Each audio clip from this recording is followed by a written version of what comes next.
He built an empire out of silence. For 10 years, no one touched him. Not a handshake, not a brush of fabric, nothing. Cade Minseo ruled from behind a wall of fear and distance, a Korean mafia boss who turned his own isolation into power. Then a woman in crimson crossed his ballroom, looked him dead in the eye, and said, "Dance with me." The room held its breath. He took her hand, and the walls came down. This is the story of a man who chose love over control, humanity over monstrosity, and paid the price in blood and transformation.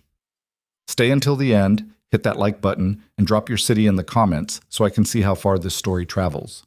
The chandelier light made everything look softer than it was.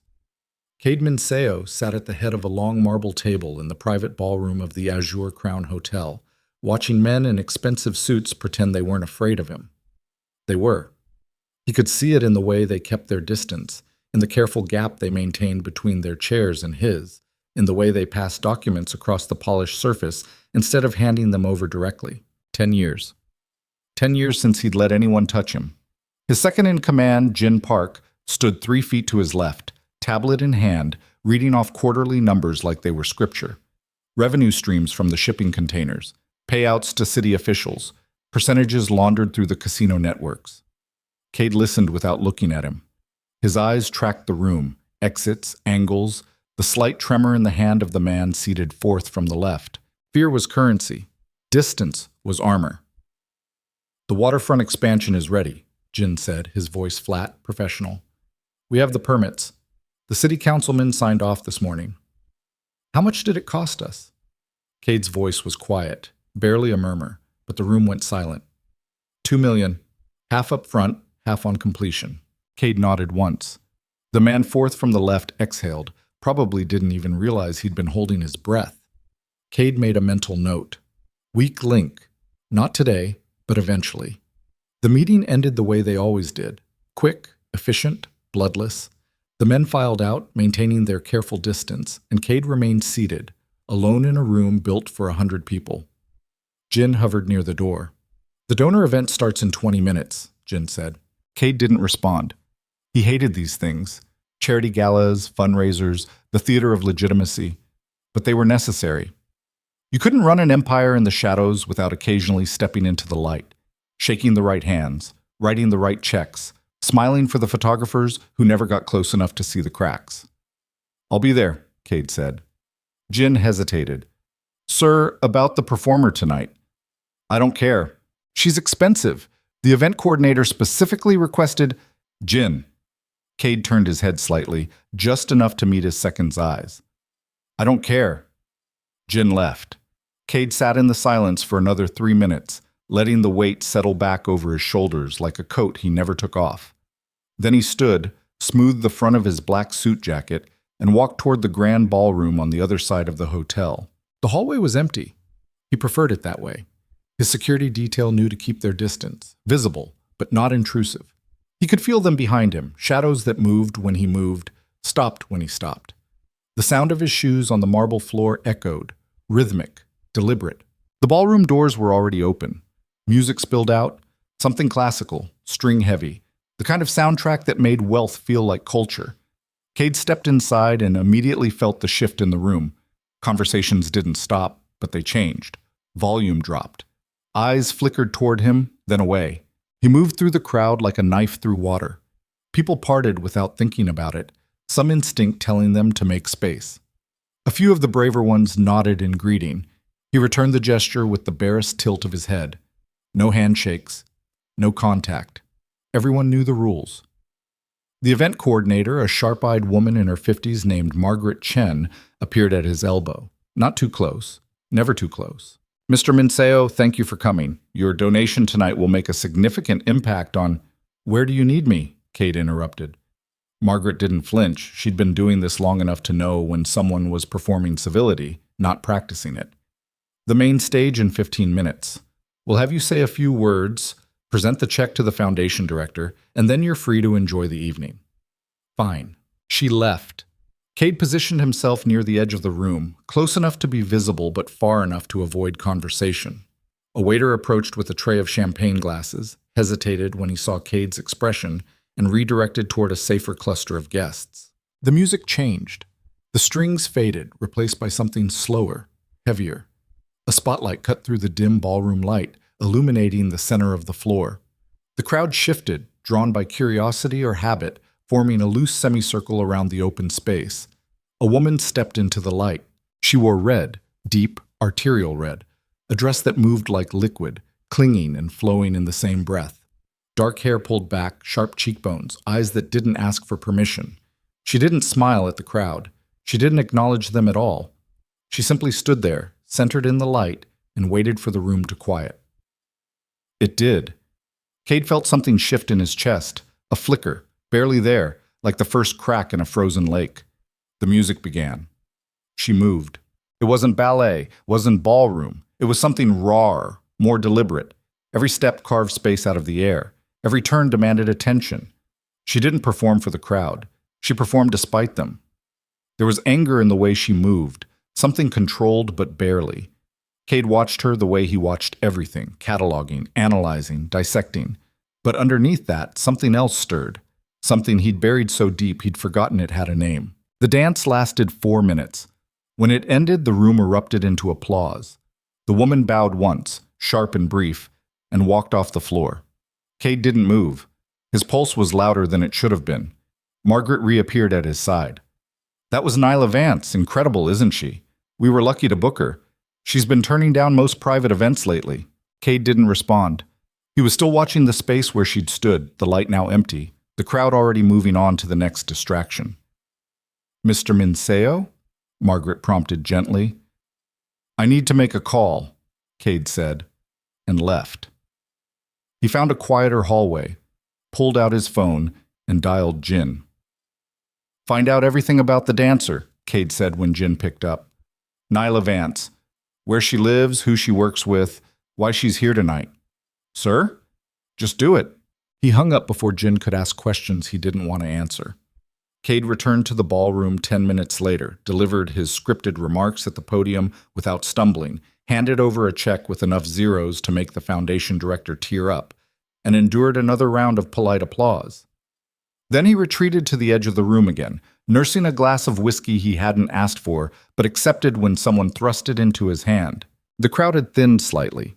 Dinner was being served in the adjoining hall. He should leave. There was no reason to stay. But he didn't leave.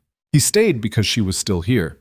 He'd spotted her near the bar, out of the red dress now, wearing something simpler, black pants, a fitted blazer.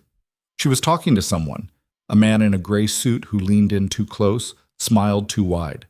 Cade watched the way she angled her body, creating distance without making it obvious.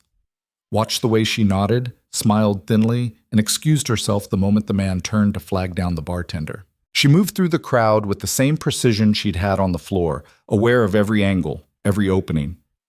And then she looked up. Their eyes met. Cade didn't look away. Neither did she. She changed direction, walked toward him. The noise of the room dimmed. His pulse kicked up again, that unfamiliar rhythm he hadn't felt in a decade.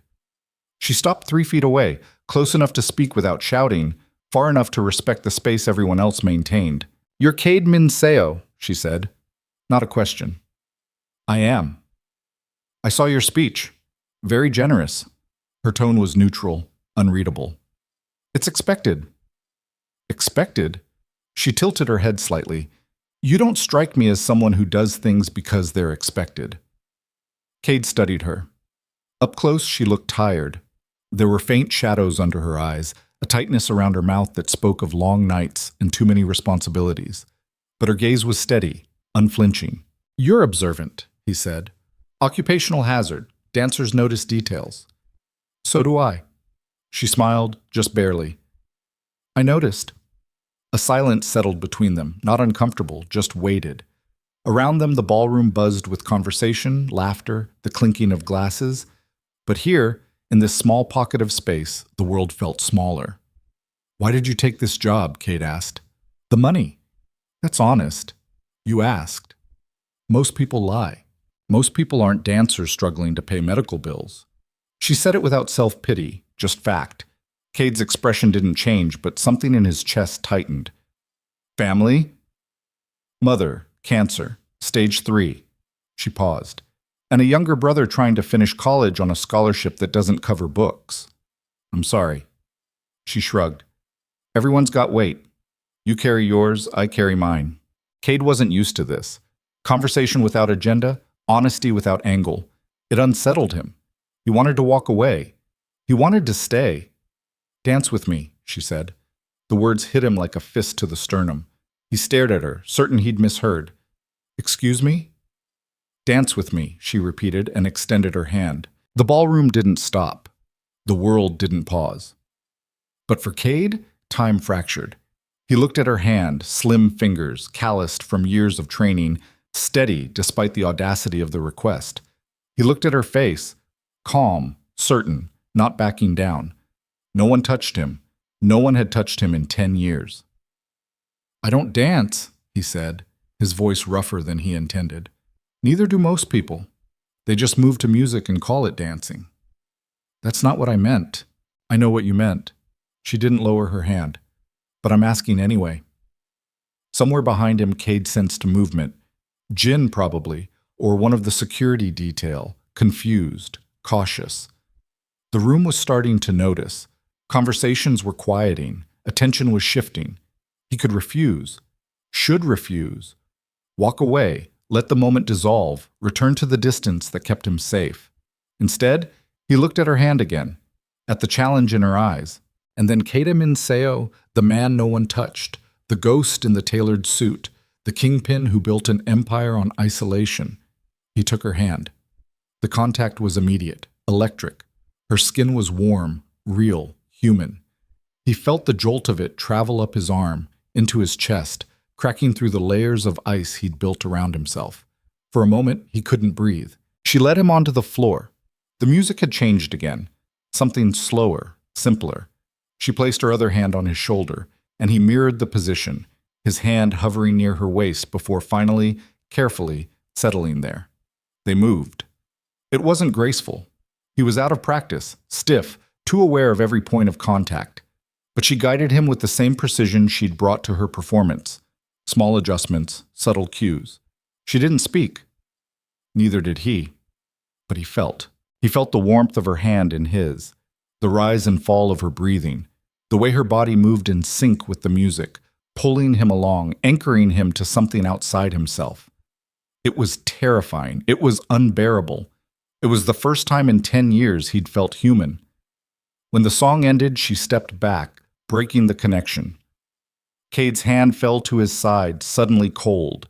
She looked at him with an expression he couldn't name, curiosity, maybe, or recognition. Thank you, she said quietly. He didn't trust his voice, so he nodded. She turned and walked away, disappearing into the crowd.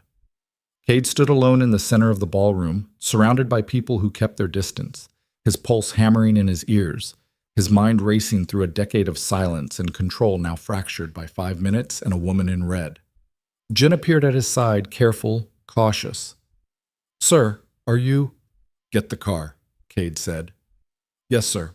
Cade left the ballroom, left the hotel, climbed into the back of the black sedan that always waited for him. The city lights blurred past the tinted windows. He didn't speak. Jin didn't ask. But Cade's hand was still warm where she'd held it, and for the first time in 10 years, the silence didn't feel like armor. It felt like a lie. Tag. 3 days later, Jin placed a folder on Cade's desk. Nyla Vance, Jin said. 28 years old, freelance dancer, trained at the Pacific Arts Conservatory before dropping out in her 3rd year.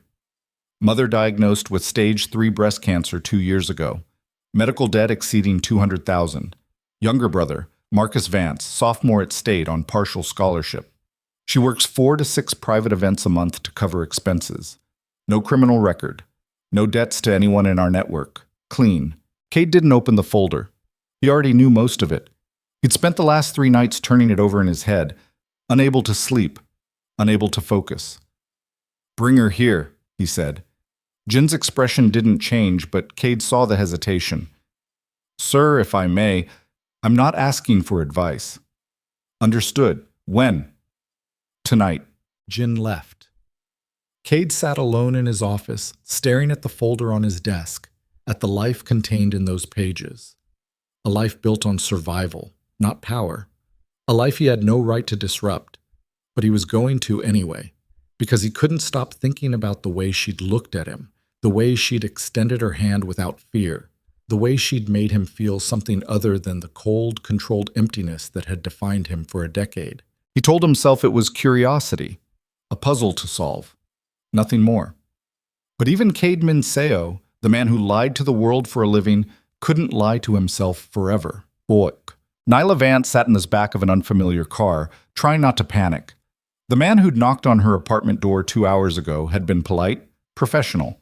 He'd introduced himself as Jin Park, said he worked for Caedmon Seo, and explained that Mr. Minseo would like to speak with her.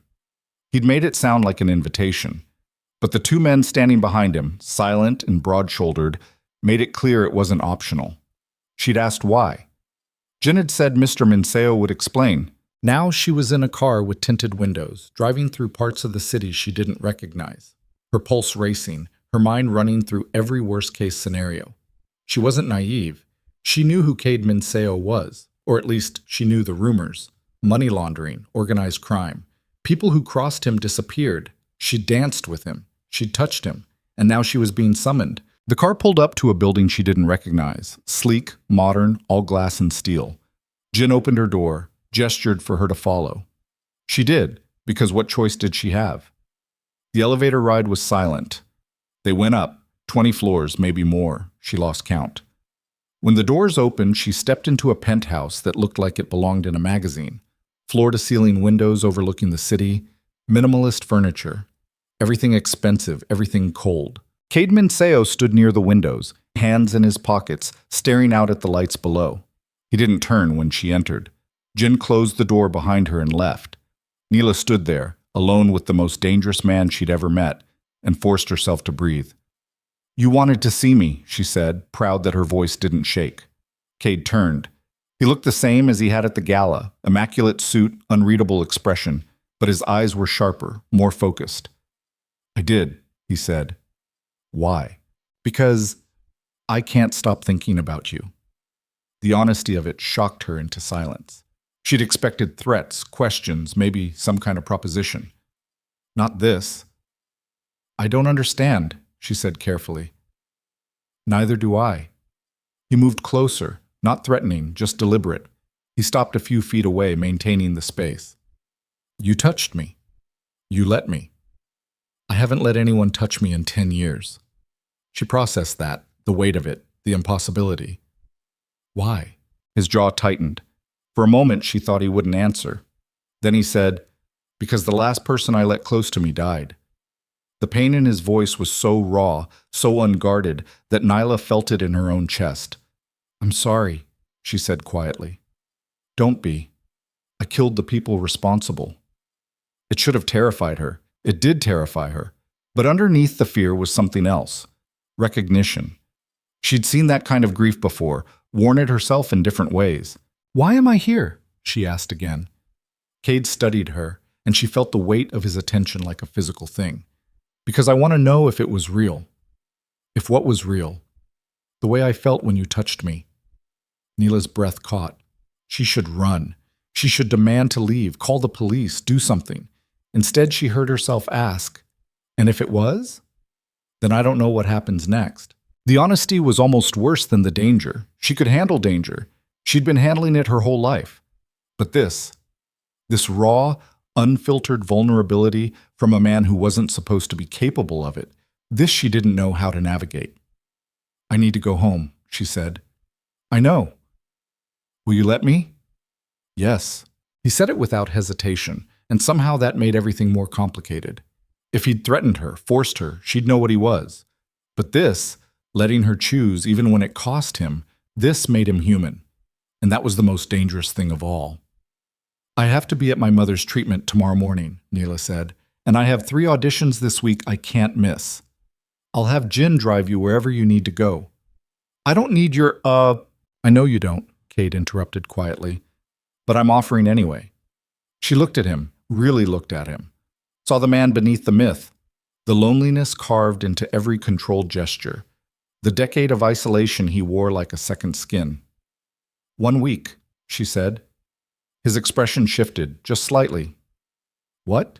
You want to know if it was real? Give me 1 week. We talk. That's it. No obligations, no threats, just conversation. At the end of the week, I decide if I stay or walk away. And if I walk, you let me go, completely. Cade was silent for a long moment. Then he nodded.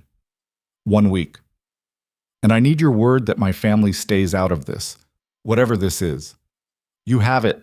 Nyla extended her hand, the same way she had at the gala. Cade looked at it. Then, slowly, he reached out and took it. The contact was the same, immediate, electric. But this time neither of them let go right away. 7 days? Nyla said. 7 days, Cade agreed. She pulled her hand back, and the absence of his touch felt colder than it should have. Jin drove her home in silence. She climbed the stairs to her apartment, locked the door behind her, and stood in the dark for a long time trying to understand what she'd just agreed to. Her phone buzzed. A text from an unknown number. Tomorrow, 7 p.m. I'll send a car. She should block the number, delete it, pretend tonight never happened.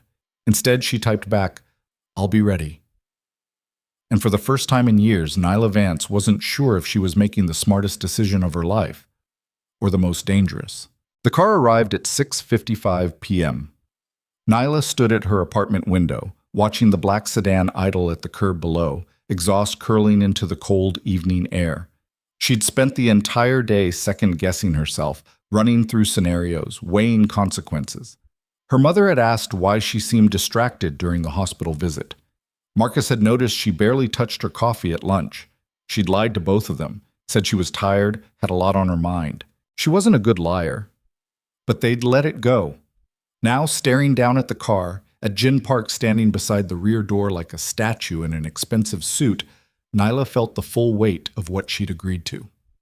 7 days. 7 conversations with a man who existed in a world she didn't understand, shouldn't want to understand. But she'd given her word. She grabbed her jacket, locked the apartment behind her, and descended the stairs. Jin opened the car door as she approached. No greeting, no small talk, just a professional nod.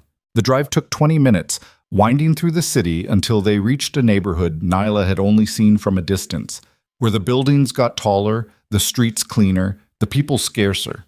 The car pulled into an underground garage beneath a high-rise, stopped in a private bay marked with a number instead of a name. Jin led her to an elevator that required a key card. They rode up in silence. When the doors opened, she stepped into the same penthouse from the night before. Same floor-to-ceiling windows, same cold elegance, same man standing by the glass, looking out at the city. Cade turned when he heard the elevator. He ditched the suit jacket. Just a white dress shirt, sleeves rolled to his elbows, collar open. He looked more human this way, less like a photograph. You came, he said. I said I would. People say a lot of things. I'm not people. The corner of his mouth twitched, almost a smile. No, you're not. Jin disappeared down a hallway, leaving them alone. Nyla stayed near the elevator, maintaining distance, keeping her options open. Cade seemed to understand. He gestured toward a seating area, 2 chairs positioned by the windows, a low table between them. Sit, please. She crossed the room slowly, hyper-aware of every sound. The click of her boots on the hardwood, the hum of the city beyond the glass, her own breathing. She sat in one of the chairs. Cade took the other, leaving the table between them like a demilitarized zone. For a long moment, neither of them spoke. This is strange, Nyla said finally. Yes. Do you do this often? Invite random women to your penthouse? You're the first in 10 years. The admission landed heavy. Nyla studied his face, looking for deception, finding none. Just exhaustion and something rawer, uncertainty. Why me? She asked. Cade leaned back in his chair, one hand resting on the armrest, fingers drumming a slow rhythm. I've been asking myself that for 3 days. And? I don't have an answer, just a feeling I can't explain. Feelings are dangerous. I know. His eyes met hers. That's why I buried mine. Nyla felt something shift in her chest. Recognition, maybe, or kinship. She knew about burying things, about carrying weight no one else could see. Tell me about her, Neela said quietly. Cade's fingers stopped drumming. His jaw tightened. Who? The person you lost. The reason you don't let anyone touch you. The silence stretched so long she thought he wouldn't answer. Then he exhaled slowly, like letting go of something he'd held too tight for too long. Her name was Yuna, he said. We were engaged. She was an attorney, brilliant, ruthless in court, soft everywhere else. She knew what I was, what I did. She chose me anyway. His voice was flat, controlled, but Nyla heard the fractures beneath. One of my own men sold information to a rival organization. They took her, tortured her for 3 days trying to get leverage over me. He paused. It didn't work. By the time I found her, she was already gone. Neela's throat tightened. I'm sorry. I killed everyone involved, slowly. Then I killed the man who betrayed me. Then I killed anyone who might have known and stayed silent. Cade's gaze was distant now, locked on something she couldn't see. And then I stopped feeling anything at all. That's not true. His eyes snapped back to hers. What? You still feel. You're just afraid of it. You don't know me. No. But I know what it looks like when someone's running from their own heart. Nyla leaned forward slightly. I see it in the mirror every morning. Cade stared at her, something unreadable crossing his face. What are you running from? The same thing you are. The fear that if I stop moving, if I stop fighting, everything I've built will collapse. She swallowed hard. My mother's dying. My brother's one bad semester away from losing his scholarship. I'm one missed payment away from eviction. I dance because it's the only thing I'm good at, and even that's not enough anymore. So I keep moving, keep performing, keep pretending I'm not drowning. The honesty surprised her. She hadn't meant to say it, hadn't planned to let him see that deep. But something about this man, this dangerous, broken man, made her feel like maybe, just maybe, she didn't have to carry it alone. Cade's expression softened, just barely. You're not drowning. You don't know that. I do. Because people who are drowning don't extend their hand to strangers. He paused. They don't ask dangerous men to dance. Nyla felt heat rise in her cheeks. That was stupid. Maybe, but it was brave. Bravery and stupidity look a lot alike. True. Cade's mouth curved, almost a smile. But I'm glad you were stupid. Despite everything, the fear, the uncertainty, the absolute insanity of sitting in a mob boss's penthouse having a heart-to-heart, Nyla laughed. It was brief, startled, but real. Cade's expression shifted. He looked at her like she'd done something miraculous. What? She asked. I haven't heard laughter in this place in a long time. The weight of that settled over them, heavier than the silence. Nyla looked around the penthouse, at the expensive furniture, the pristine surfaces, the complete absence of anything personal. It was beautiful. It was sterile. It was a tomb. Do you live here alone? She asked. Yes. No family? No friends? I have associates, employees, people who owe me favors or fear me enough to stay loyal. Cade's voice was matter-of-fact. I don't have friends. That sounds lonely. It's safe. Safe isn't the same as living. Cade's eyes locked on hers. No, it's not. The moment stretched between them, taut and fragile. Nyla felt the pull of it, the danger of letting this go any further. She should leave, should walk out now, before whatever this was became something she couldn't undo. Instead, she said, Tell me about your empire. Cade raised an eyebrow. What do you want to know? The truth, not the rumors, not the headlines. What you actually do. He considered her for a long moment, weighing something she couldn't see.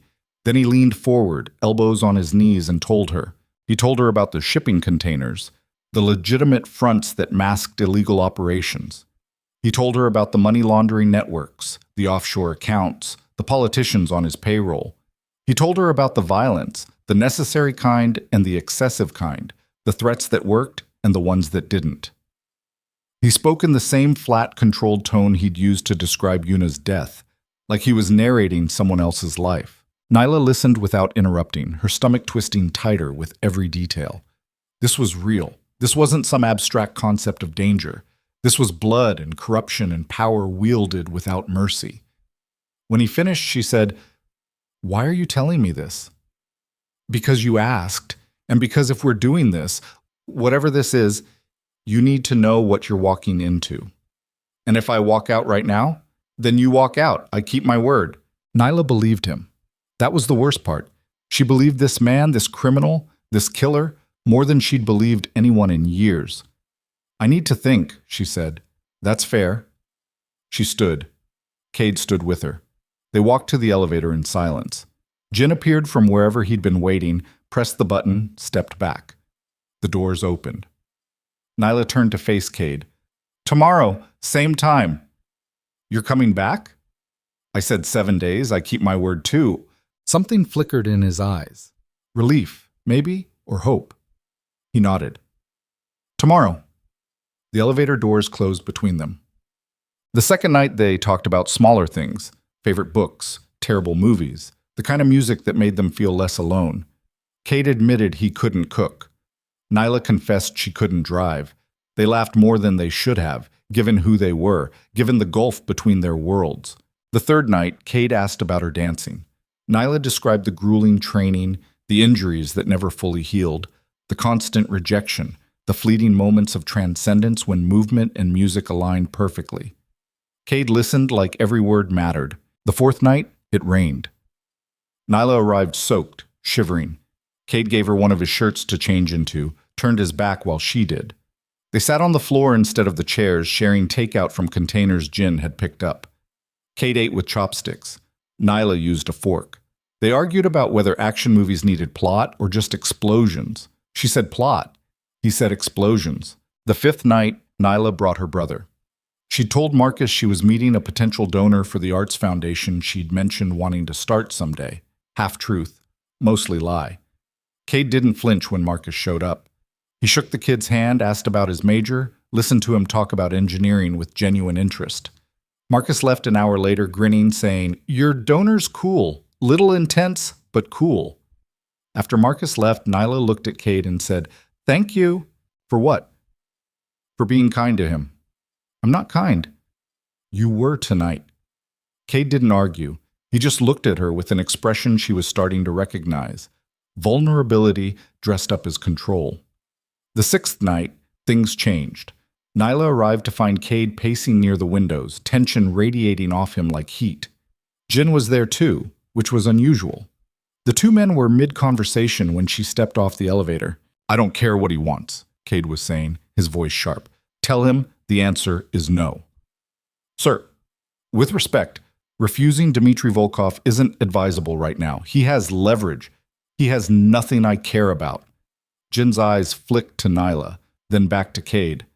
That's not entirely true anymore. The air in the room went cold. Cade turned slowly to face Jin, and the look on his face made Nyla's breath catch. "What did you just say?" Cade's voice was soft, deadly. Jin didn't back down. "You know I'm right. Volkov's been watching you. His people know about her." He gestured toward Nyla without looking at her. "If you refuse his proposal, he'll use her to force your hand." Nyla's pulse spiked. "Wait, what? Who's Dmitry Volkov?" Neither man answered. Cade's jaw was clenched so tight she could see the muscle jumping. Jin's expression was grim, resigned. "He's a rival," Cade said finally, still looking at Jin. "Russian mob. He's been trying to expand into my territory for months. I've been pushing back." "And now he knows about me," Nyla finished, her voice steadier than she felt. "Yes." "How?" "Because people talk," Jin said flatly. "Because Cade's been sending cars to pick you up every night for a week. Because in our world, deviation from pattern is noticed." Nyla turned to Cade. "What does he want?" "A partnership, joint control of the port operations." Cade's hands were fists at his sides. "It would make him untouchable. I'd lose half my leverage in the city." "And if you say no?" The silence was answer enough.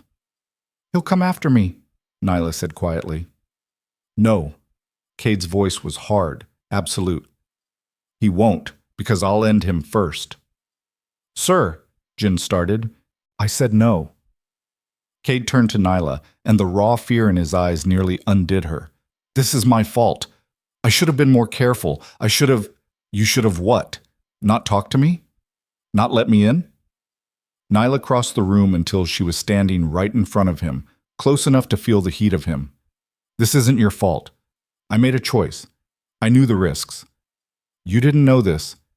No, but I'm here anyway. Cade stared at her, something breaking behind his eyes. I can't protect you if you stay. Then protect me better. Nyla, I'm not leaving. She said it with more conviction than she felt, but she meant it. You don't get to push me away because you're scared. I'm not scared. Liar. The word hung between them, a challenge and an accusation. Cade's control was fracturing. She could see it, the cracks spreading, the careful distance he maintained threatening to collapse. You need to go, he said, but his voice lacked conviction. No. Nyla. No, she repeated louder this time. You don't get to do this. You don't get to let me in and then shut me out the second it gets hard. I've spent my entire life dealing with hard. I can handle this. You don't understand what you're asking. Then explain it to me. Cade looked like he wanted to argue, wanted to force her out, protect her from himself. Instead, he turned to Jin. Leave us. Jean hesitated, then nodded and disappeared down the hallway. The moment they were alone, Cade's composure shattered. He ran a hand through his hair, turned away from her, shoulders tight with barely controlled rage or fear. She couldn't tell which. If I accept Volkov's deal, I lose half my power, he said quietly. If I refuse, he'll escalate. People will die, probably including you. And if you fight him, then it's war. And war in our world doesn't end cleanly. Neela moved closer until she was standing right behind him. She could see the tension in his spine, the way his fists clenched and unclenched at his sides. What do you want to do? She asked. I want to kill him. I want to burn his entire organization to the ground for threatening you. But that would start a conflict that could tear the city apart. Nyla reached out slowly, telegraphing the movement, and placed her hand on his shoulder. He flinched at the contact, but didn't pull away. Then maybe it's time to stop playing by their rules, she said. Cade turned to face her, and the look in his eyes was anguished. What are you suggesting? I don't know yet, but there has to be another way. Something that doesn't end with you choosing between your empire and... She stopped, unsure how to finish the sentence. And you, Cade finished quietly. The weight of it settled between them, undeniable now. This wasn't just curiosity anymore. This wasn't just two broken people finding comfort in conversation. This was something that could destroy them both. I should never have let you in, Cade said, his voice rough. I should have walked away the moment you extended your hand. But you didn't. No, I didn't. They stood there, inches apart, the city glittering beyond the windows, the world shrinking to just this moment, this choice. I'm scared, Nyla admitted. Good, you should be. Are you? Cade's laugh was bitter, broken. Terrified. She moved closer, eliminating the last of the distance between them. He didn't step back. His eyes tracked her movement, dark and intense and utterly focused. What are we doing? She whispered. Something stupid, he said. Bravery and stupidity look a lot alike, I know. His hand came up slowly, hesitantly, and cupped her face. His touch was careful, reverent, like she might shatter. But I don't care anymore. Nyla leaned into his palm, her eyes closing briefly. When she opened them, he was still there, still looking at her like she was the only thing in the world that mattered. Kiss me, she said. He did. It wasn't gentle. It was desperate, hungry. 10 years of isolation and loneliness pouring into a single point of contact. His other hand found her waist, pulled her closer. She fisted her hands in his shirt, anchoring herself to him, to this moment, to the absolute insanity of falling for a man who lived in shadows. When they finally broke apart, both breathing hard, Cade pressed his forehead to hers. This changes everything, he murmured. I know. There's no going back. I know. He pulled back just enough to look at her, and the vulnerability in his expression nearly broke her. I can't lose you. I won't survive it. Then don't lose me. It's not that simple. Yes, it is. Nyla's voice was fierce now, certain. You protect what matters, and I matter to you. You do. Then protect me. Fight for this. For us. Cade's eyes searched hers, looking for doubt, finding none. Then he kissed her again, slower this time, deliberate, a promise sealed in touch. When he finally spoke, his voice was steady, decided. Tomorrow, I meet with Volkov. I'll make it clear that you're off limits, that touching you means war. And if he doesn't listen, then I'll remind him why people fear me. Nyla should have been horrified, should have recoiled from the violence implicit in those words. Instead, she felt something darker stir. Satisfaction, possession, the primal understanding that this man would burn the world to keep her safe. I need to tell my family something, she said. They'll notice if I disappear into your world without explanation. Tell them you're consulting on a project, long-term, well-paid. It's not entirely a lie. And when this is over, when Volkov's handled, Cade's expression was unreadable. I don't know, but I know I'm not letting you go. Good. Nyla kissed him once more, brief and fierce. Because I'm not going anywhere. Shit. The seventh night never happened the way they planned. Nyla was at her apartment, packing a bag like Cade had suggested. Enough for a few days, just in case things with Volkov went badly, and she needed to stay somewhere secure. Marcus was at a study group. Her mother was at a treatment session with the home nurse Cade had quietly arranged and paid for, though Nyla's mother didn't know where the funding had come from. She was folding clothes when her phone buzzed. A text from an unknown number. We have your brother. Come alone to the address below, or he dies. You have 1 hour. The phone slipped from her fingers, clattered to the floor. Her vision tunneled. Her breath came in short, sharp gasps. Marcus. They had Marcus. Another text appeared.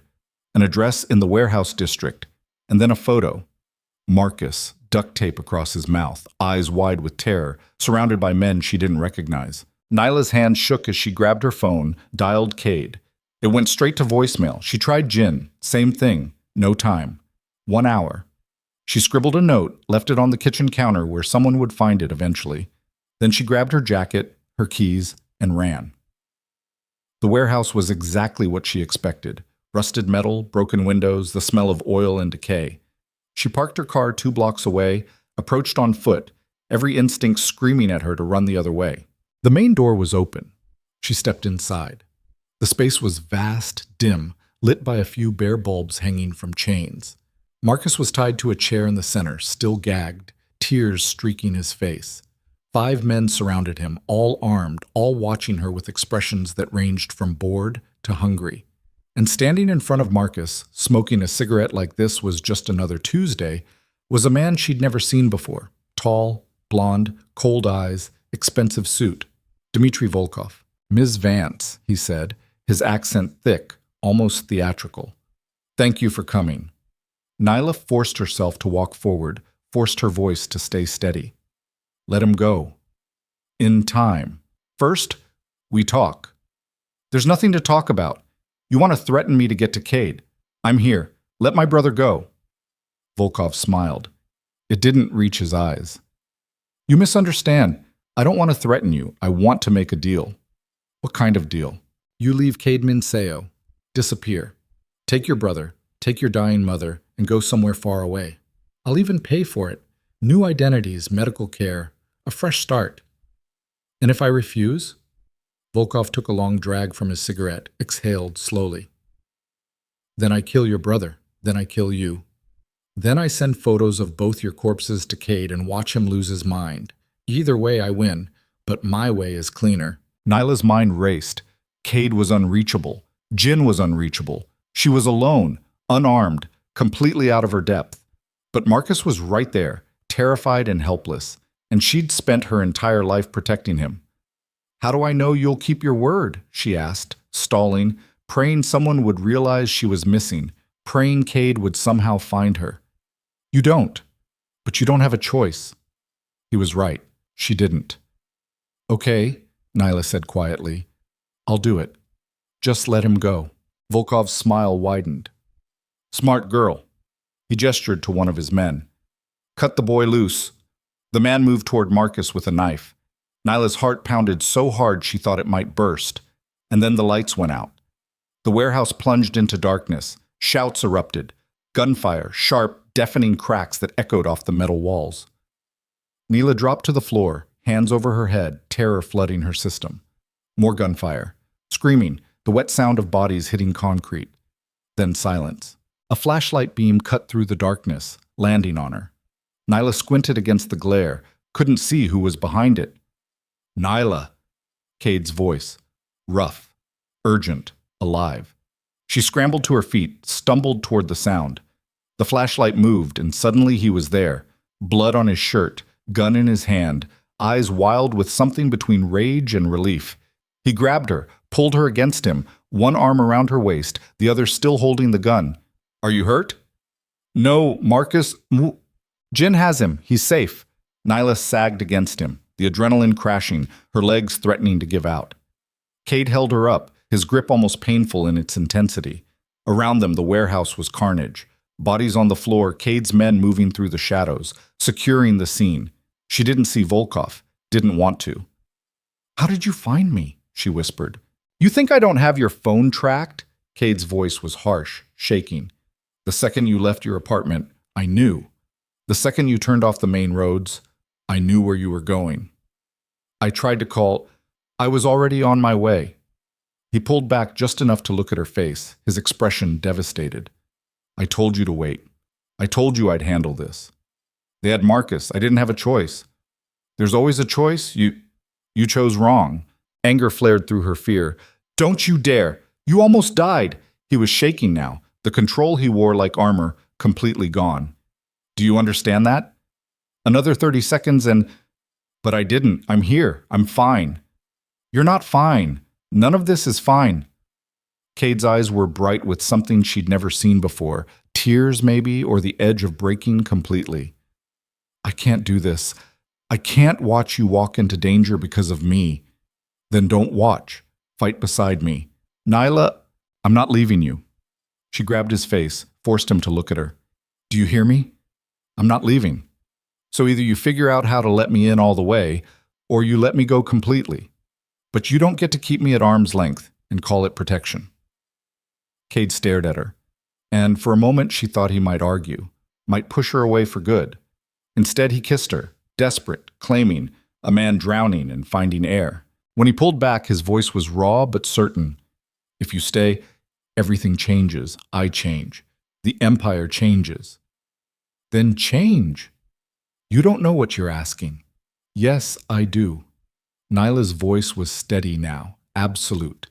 I'm asking you to choose me, to choose us, to choose a life that's not built on fear. Cade's throat worked, emotions warring across his face. Then he turned to Jin, who'd appeared at the edge of the flashlight beam, Marcus beside him, shaken but whole. Get them somewhere safe, Cade said, and call the others. We're moving forward with the contingency plan. Jin's eyes widened. Sir, if we do that, there's no going back. I know. You'll lose. I know. Cade looked at Nyla, and the decision was written clear across his face. Do it anyway. Jin nodded and disappeared with Marcus. Cade turned back to Nyla, pulled her close again. What contingency plan? She asked. The one where I burn it all down and build something new. Cade, you were right. I can't be both. I can't be the man you see and the monster I built. So I'm choosing. His hand came up, cupped her face with a gentleness that didn't match the blood on his clothes. I'm choosing you. Nyla's breath caught. What does that mean? It means I dismantle the Empire, shift everything legitimate, turn evidence over to the feds, buy immunity, disappear the parts of my organization that can't be saved. His voice was steady now, decided. It means I become someone you don't have to be afraid of. I'm not afraid of you. You should be. But I'm not. Cade pulled her against him, buried his face in her hair, and held on like she was the only thing keeping him anchored to earth. This is going to get worse before it gets better, he murmured. My own people will turn. Rivals will see weakness and attack. The transition will be bloody. I know. And you're still staying? Nyla pulled back, looked him in the eye, and said the truth that had been building since the moment she extended her hand at that gala. I'm not just staying, I'm all in. Cade's expression cracked, and for the first time since she'd known him, he smiled. Real, unguarded, devastating. Then let's go to war. He took her hand, warm, solid, human, and led her out of the warehouse into the night, where Jin waited with a car and Marcus waited with questions, and the future waited with all its terrible, beautiful uncertainty. Behind them, in the darkness of the warehouse, Dmitry Volkov's body cooled on the concrete floor, a bullet between his eyes, the first casualty in a war that would reshape everything. And Nyla Vance, the dancer who'd survived on resilience and grit, who'd extended her hand to a monster and found a man. She didn't look back. The safe house was a concrete box in the industrial quarter. 3 rooms, reinforced doors, no windows. Marcus sat on a worn couch, blanket around his shoulders, hands still shaking from the duct tape residue Jin had scrubbed off his wrists. Nyla sat beside him, one arm around her brother, the other hand clasped in Cade's as he paced the small space like a caged animal. "We need to move you both out of the city," Cade said for the 3rd time. "Tonight, before word spreads that Volkov's dead." "I'm not leaving," Nyla said. "This isn't negotiable." "You're right. It's not." She met his eyes, unflinching. "I told you I'm all in. That means I stay." Marcus looked between them, confusion and fear warring on his young face. "Nyla, what the hell is going on? Who are these people? Why did those men take me?" Nyla's throat tightened. She'd rehearsed this conversation in her head a dozen times over the past week, but now, faced with her baby brother's terror, the words felt impossible. "Marcus, I need you to listen to me very carefully," she began. "No." Cade's voice was sharp. "Don't. The less he knows, the safer he is. He deserves the truth. The truth will get him killed. He almost died anyway." Neela's voice cracked. "They took him because of me, because I didn't tell him what he was walking into." Cade stopped pacing, jaw clenched so tight she could see the muscle jump. Jin stood near the door, silent, watchful. 2 of Cade's men flanked the entrance outside, shadows with guns. Marcus stood up, the blanket falling to the floor. "Somebody better start talking, right now." Nyla looked at Cade. He shook his head once, a warning. She ignored it. "Cade runs a criminal organization," she said quietly. "Money laundering, smuggling, organized crime. I've been seeing him for the past week. The men who took you tonight were rivals trying to force Cade's hand. They used you to get to me." The silence that followed was suffocating. Marcus stared at her like she'd grown a second head. "You're joking." "I'm not." "You're seeing a—" He looked at Cade, then back at Nyla. "Are you out of your mind?" "Probably." "This isn't funny." Marcus's voice rose, cracking with anger and fear. "People died tonight. I was tied to a chair with a gun to my head. And you're telling me it's because you're dating some gangster?" "Marcus, no." He backed away from her, hands up. "No, this is insane. We're leaving, right now. We're going to the police, we're telling them everything, and we're getting the hell away from him." He jabbed a finger toward Cade. "We can't go to the police," Cade said, his voice flat, matter of fact. "Half of them are on my payroll. The other half won't touch this." Marcus's face went pale. "Jesus Christ." "Listen to me." Nyla moved toward her brother, but he flinched back. The rejection hurt more than she expected. "I know this is a lot. I know it's terrifying. But Cade's getting out. He's dismantling everything, going legitimate. It's going to be okay." "You actually believe that?" Marcus laughed, bitter and disbelieving. "You think a guy like him just walks away? You think there's a happy ending here?" "Yes." "Then you're stupider than I thought." The words landed like a slap. Nyla felt tears prick her eyes, force them back. "I'm trying to protect you." "By dragging me into a war zone?" Marcus's voice broke. "By getting me kidnapped? By lying to me for a week while you played house with a criminal?" "That's enough." Cade's voice cut through the room like a blade. He moved between Nyla and Marcus, not threatening, just present. "Your sister made choices you don't understand. But everything she did to keep you safe, to keep your mother alive. She's been carrying your family on her back for years, and she never asked for help. So you don't get to stand there and judge her for trying to survive." Marcus glared at him. "You don't know anything about us. I know she works herself to exhaustion for you. I know she dances at events she hates because it pays for your tuition. I know she skips meals so your mother can afford medication." Cade's voice was quiet, controlled, but there was steel underneath. "I know she's the strongest person in this room, and you're too scared to see it." The tension crackled like electricity. Marcus's hands curled into fists, but he didn't argue. He just stood there, breathing hard, tears finally spilling down his face. "I want to go home," he said, his voice small, broken. Nyla moved past Cade, pulled her brother into her arms.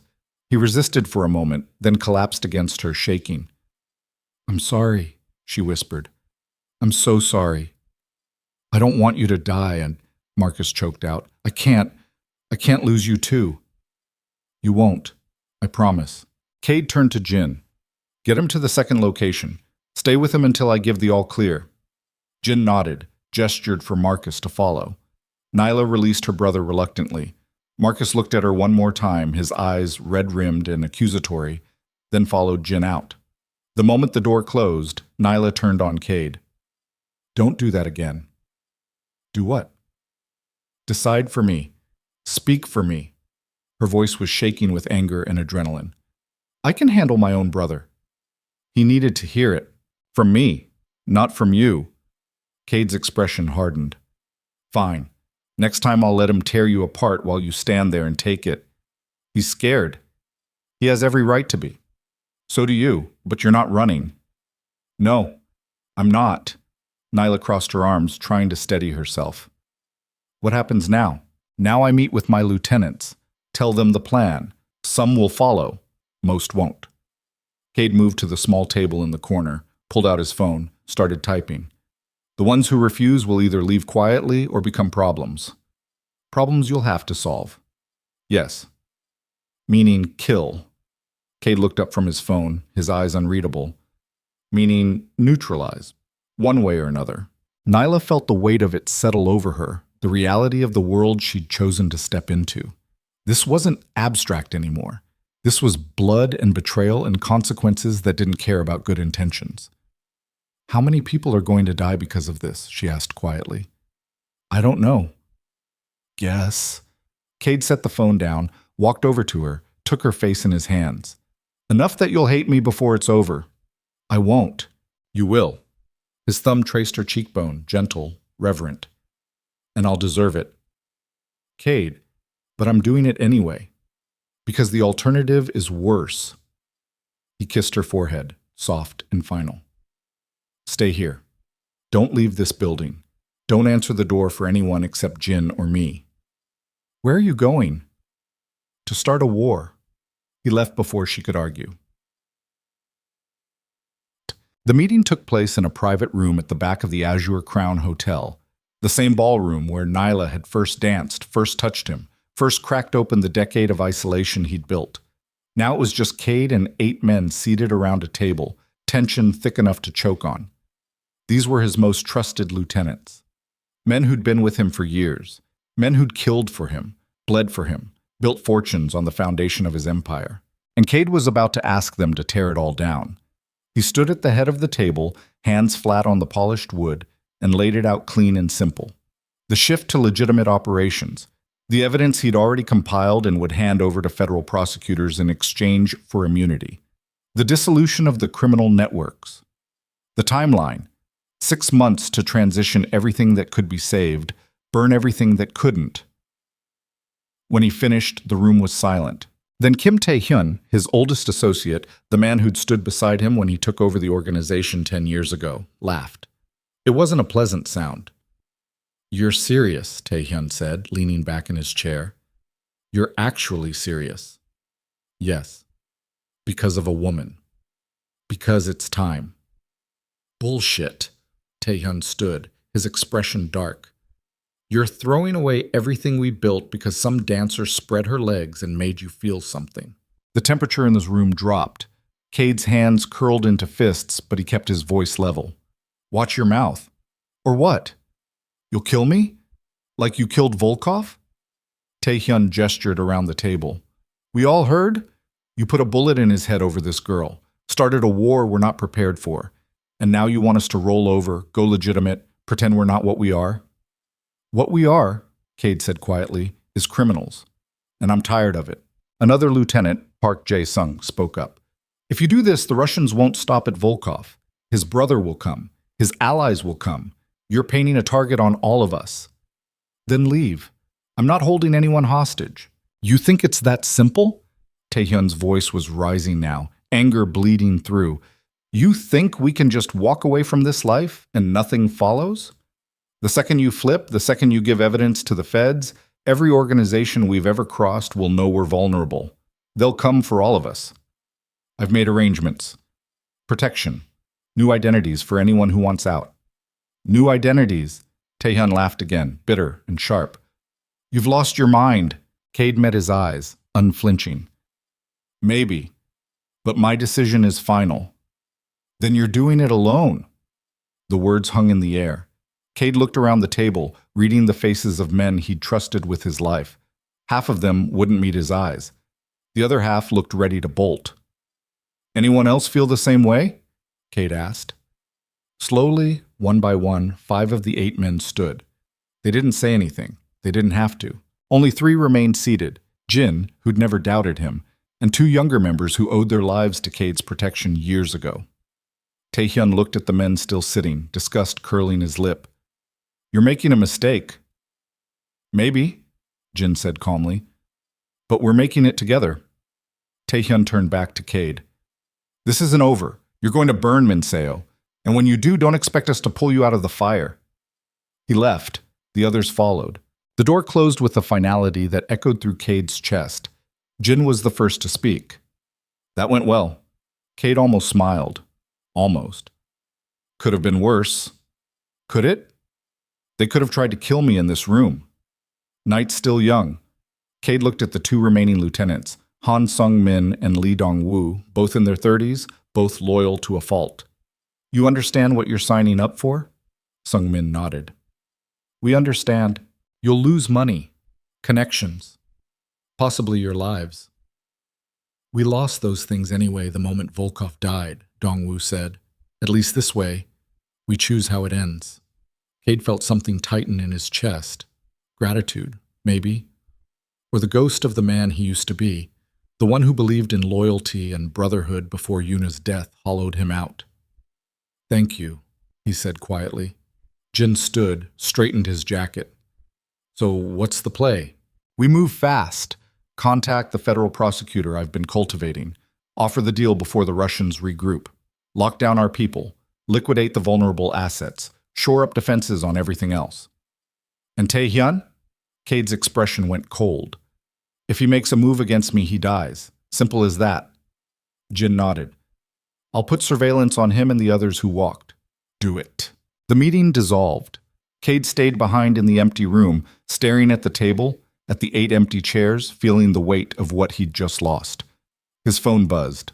A text from an unknown number. You chose wrong. Then a photo loaded. Cade's blood went cold. It was Nyla's mother, in her hospital bed, unconscious. And standing beside her, hand on the IV drip, was Taehyun. The second text came immediately after. The safe house. 1 hour. Come alone, or she dies. Cade was already moving, phone to his ear, dialing Jin. Get to the hospital, now. Nyla's mother. Taehyun's there. On it! Cade sprinted through the hotel, his mind racing. Taehyun wasn't bluffing. He'd watched the man torture people for information, execute traitors without hesitation. He'd do it. He'd kill a dying woman to make a point.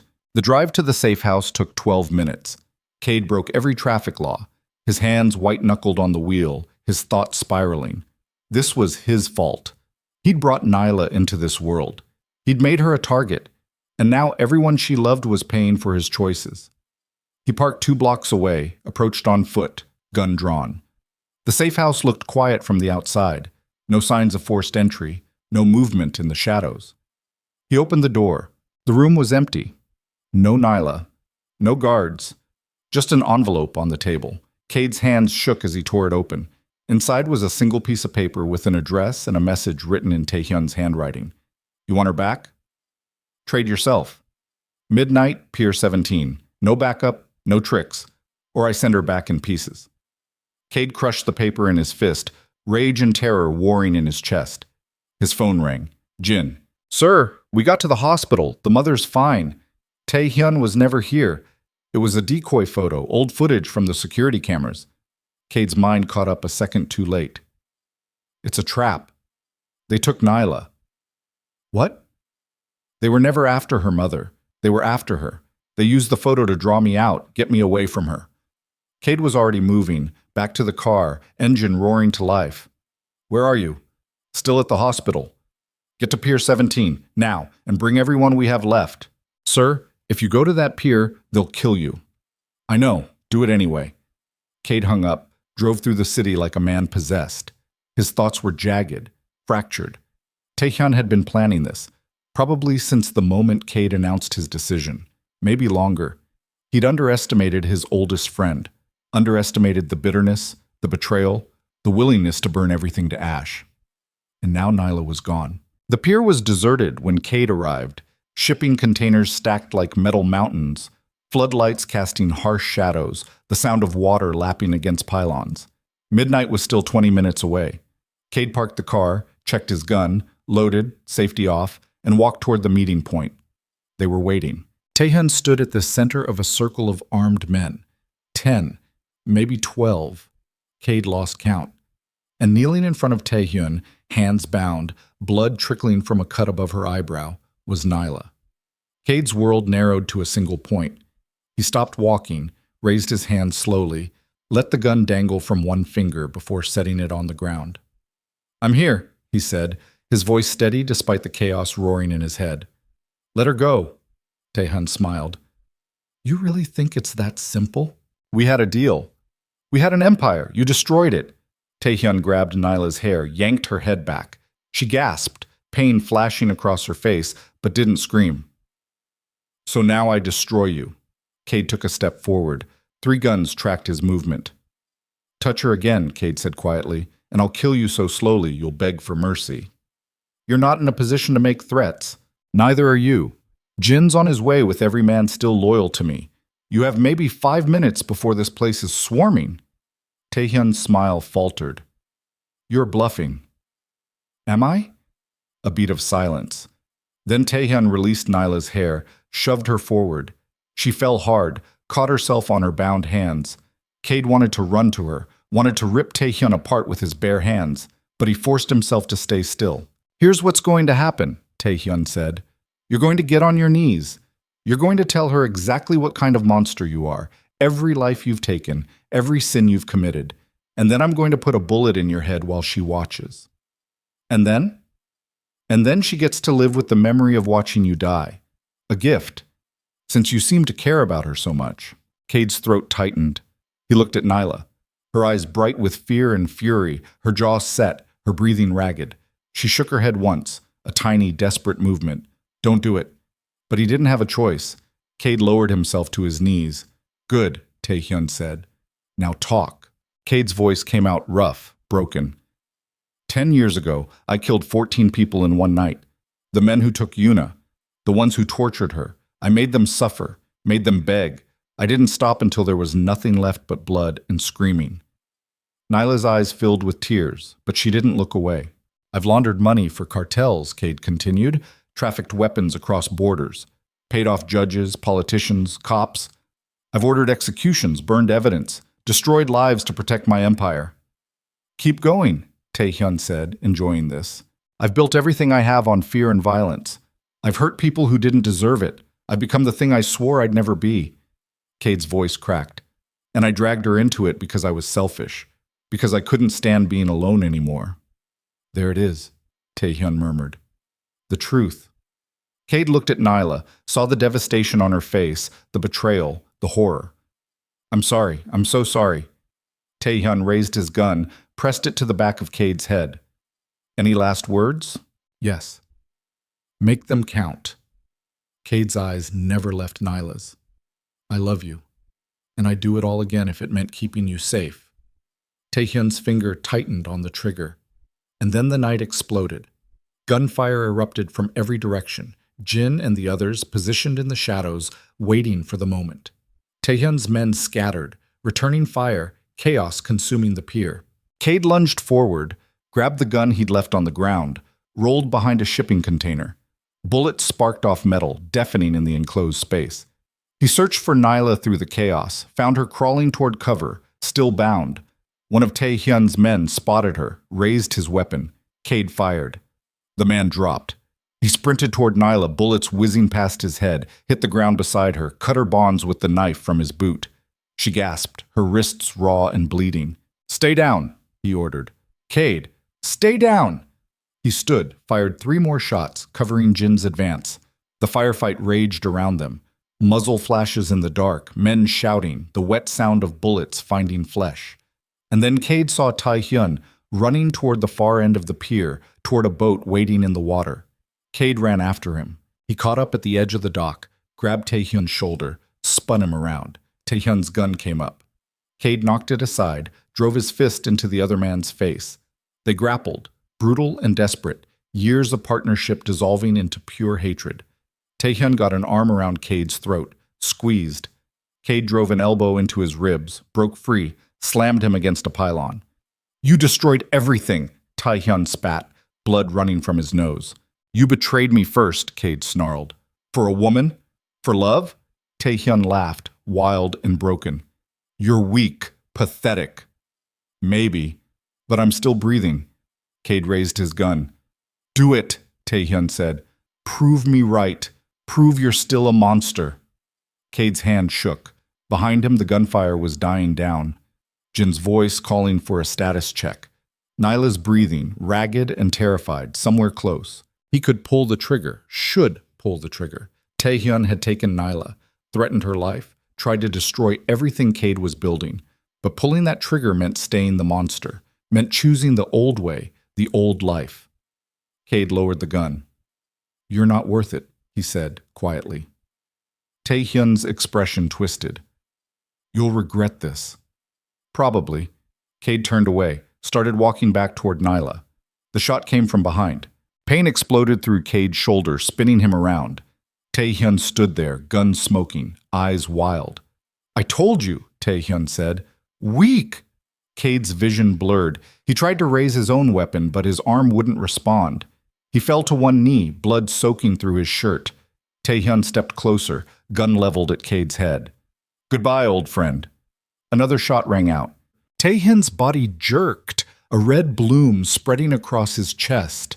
He looked down at the wound, confused, then collapsed. Cade turned his head, vision swimming. Nyla stood 10 feet away, holding one of the fallen guard's guns, her hand shaking, her face streaked with tears. She'd shot him. She'd killed Tae-hyun to save Cade. "Nyla," Cade tried to say, but the darkness was closing in. Jin appeared, shouting orders, hands pressing against Cade's shoulder, trying to stop the bleeding. Nyla dropped the gun, fell to her knees beside him. "Don't you dare die," she said, her voice breaking. "Don't you dare." Cade tried to respond, tried to tell her it was okay, that she'd done the right thing, that he loved her. But the words wouldn't come.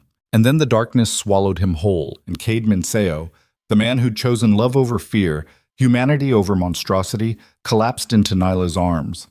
Not knowing if he'd wake up to see the life they'd tried to build, or if this was where his story ended, in blood and gunfire, and the arms of the woman who'd made him human again. The hospital smelled like antiseptic and fear. Nyla sat in a plastic chair outside the surgical wing, her hands still stained with Cade's blood, her clothes ruined, her mind replaying the moment she pulled the trigger over and over until she couldn't tell memory from nightmare. She'd killed a man, shot him in the chest, watched him fall, and she'd do it again. Jin stood nearby, phone pressed to his ear, speaking in rapid Korean. Blood spattered his white shirt. One of his men had taken a bullet to the leg. Another was in surgery 2 floors down. The pier had turned into a massacre, 5 of Tae-hyun's men dead, 3 of Cade's wounded, Tae-hyun himself cooling in the morgue, and Cade was still in surgery. Had been for 3 hours. "Ms. Vance?" Nyla looked up. A doctor in pale blue scrubs stood in front of her, his expression carefully neutral. Her heart stopped. "Is he alive?" she asked, her voice barely above a whisper. "He's alive.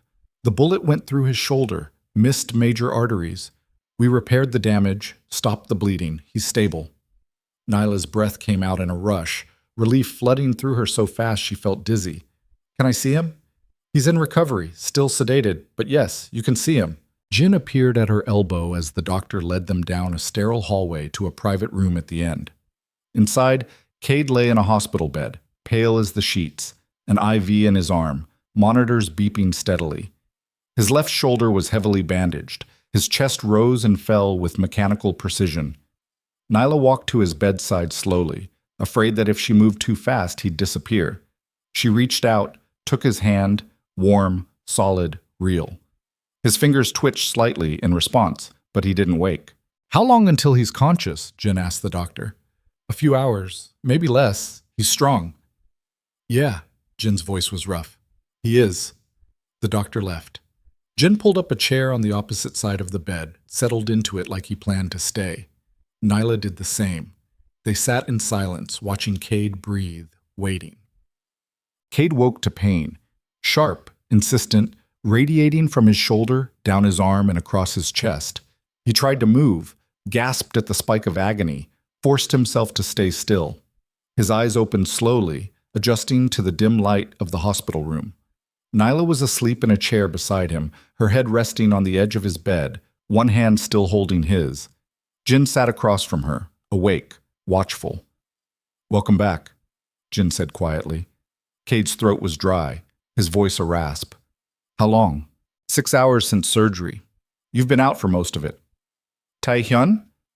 "Dead." Cade closed his eyes briefly, processing. He felt nothing, no grief, no satisfaction, just exhaustion and the dull throb of betrayal. "The others?" "Most scattered. A few are in custody. Federal task force moved in during the cleanup." Jin leaned forward, elbows on his knees. "Your deal with the prosecutor is still on the table, but it got complicated." "How complicated?" "The Russians know Volkov's dead. His brother Alexei landed in the city this morning. He's consolidating forces, reaching out to what's left of Taehyun's network. Anyone with a grudge against you." Cade's jaw tightened. "Of course. Kill one head, another grows back. How many men do we have left?" 8, maybe 10 if we count the ones still recovering." "Against how many?" 30, maybe more." The math was brutal. Cade looked at Nyla, still asleep, exhaustion carved into every line of her face. He'd done this. He'd brought this war to her doorstep, put a gun in her hands, made her a killer. "Get her out of the city," Cade said. "She won't go." "I don't care. Get her on a plane, somewhere far, somewhere safe." "I tried. She refused." Jin's expression was grim. "She's staying. And before you argue, you should know she's the one who's been coordinating with the prosecutor while you were unconscious." Cade's eyes snapped to Jin. "What?" "She called the federal prosecutor directly, offered full cooperation, laid out your immunity deal, pushed the timeline forward. The meeting's tomorrow morning, 9 a.m. She had no authority to, she's your partner. She had every authority." Jin's voice was firm. "And she's buying you time. The feds are putting pressure on the Russians, freezing assets, making it harder for Alexei to operate. It won't stop him, but it'll slow him down." Cade's hand tightened around Nyla's. She stirred, lifted her head, blinked sleepily. When she saw he was awake, her eyes went wide. "Cade." Her voice cracked. She stood, leaned over him, careful not to jostle his shoulder. "You're okay. I'm alive. That's different. Don't." Tears spilled down her cheeks. "Don't joke. You almost died." "But I didn't." He lifted his free hand, wiped her tears with his thumb.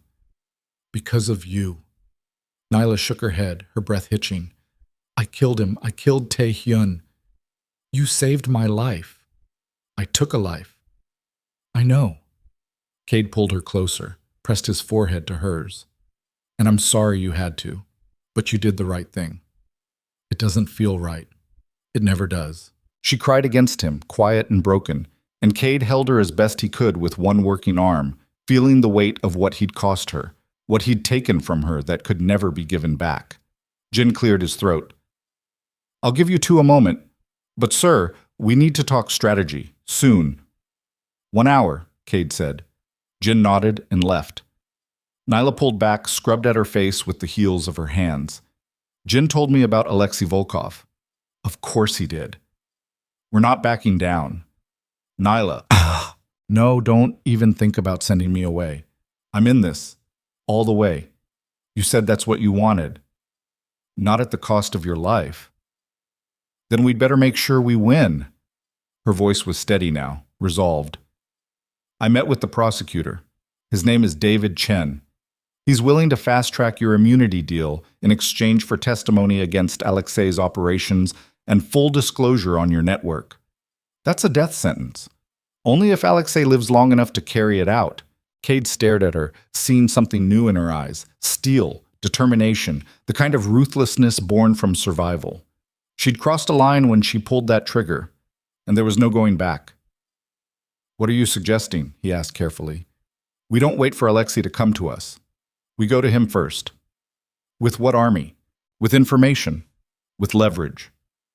Nyla sat on the edge of the bed, her hand finding his again. "Chen gave me access to federal surveillance on Alexei's operations. Shipping manifests, wire transfers, communication intercepts. He's moving a shipment through the port tomorrow night. Weapons, high-grade military tech, worth millions. If we intercept it, we cripple his cash flow and his credibility." Cade's mind was already working, calculating angles. "That's a federal operation. If we move on it, we're interfering with an ongoing investigation. Unless we're cooperating, Chen wants Alexei more than he wants you. He's willing to coordinate, but only if you commit. Full immunity, full testimony, no holdbacks." It was the endgame, the final card. Cade had been dancing around this decision for days, trying to find a way to dismantle his empire without becoming a rat, without betraying the code he'd lived by for a decade. But that code had already cost him Yuna. It had nearly cost him Nyla. And it would cost him everything if he didn't let it go. "Set the meeting with Chen," Cade said. "Tomorrow morning. I'll do it." Relief and something fiercer, pride maybe, flashed across Nyla's face. She leaned down, kissed him gently, careful of his injuries. "We're going to survive this," she whispered against his mouth. "Promise me something," Cade said. "Anything. If it goes wrong, if Alexei gets to me before the feds can move, you run, you take Marcus, take your mother, and you disappear. Cade, promise me." Nyla's eyes filled with tears again, but she nodded. "I promise." She was lying. He knew she was lying. But he let it go because the alternative was losing her right now, and he wasn't strong enough for that. The meeting with David Chen took place in a nondescript office building downtown, the kind with glass walls and corporate art, and the faint smell of burnt coffee. Chen was younger than Cade expected, mid-40s, sharp suit, sharper eyes. He had the look of a man who'd built his career on putting people like Cade behind bars. They sat across from each other at a conference table. Nyla and Jin flanked Cade. 2 federal agents stood by the door. Chen slid a folder across the table. "This is the immunity agreement. You testify against Alexei Volkov and anyone else we designate in your network. You provide documentation, recordings, access to offshore accounts. In exchange, you walk on all charges." Cade opened the folder, scanned the pages. It was thorough, brutal. It would dismantle everything he'd built, expose everyone he'd protected. "What about my people?" Cade asked. "The ones still loyal?"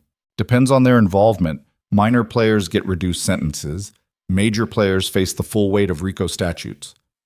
"That's not good enough." Chen leaned back, steepled his fingers. "You're not in a position to negotiate." "Yes, I am, because without me you have no case against Alexei, no witnesses, no evidence that'll hold up in court." "We have surveillance. Surveillance gets thrown out on technicalities. You need testimony. You need me." Cade's voice was calm, controlled. "So here's my counteroffer. Full immunity for me and anyone who helps bring down Alexei. That includes Jin Park, Han Sung-min, and Lee Dong-woo. They walk." "Absolutely not." "Then we're done here." Cade started to stand. "Wait." Chen held up a hand. "I can offer reduced sentences. 5 years minimum security. No jail time." "That's not happening."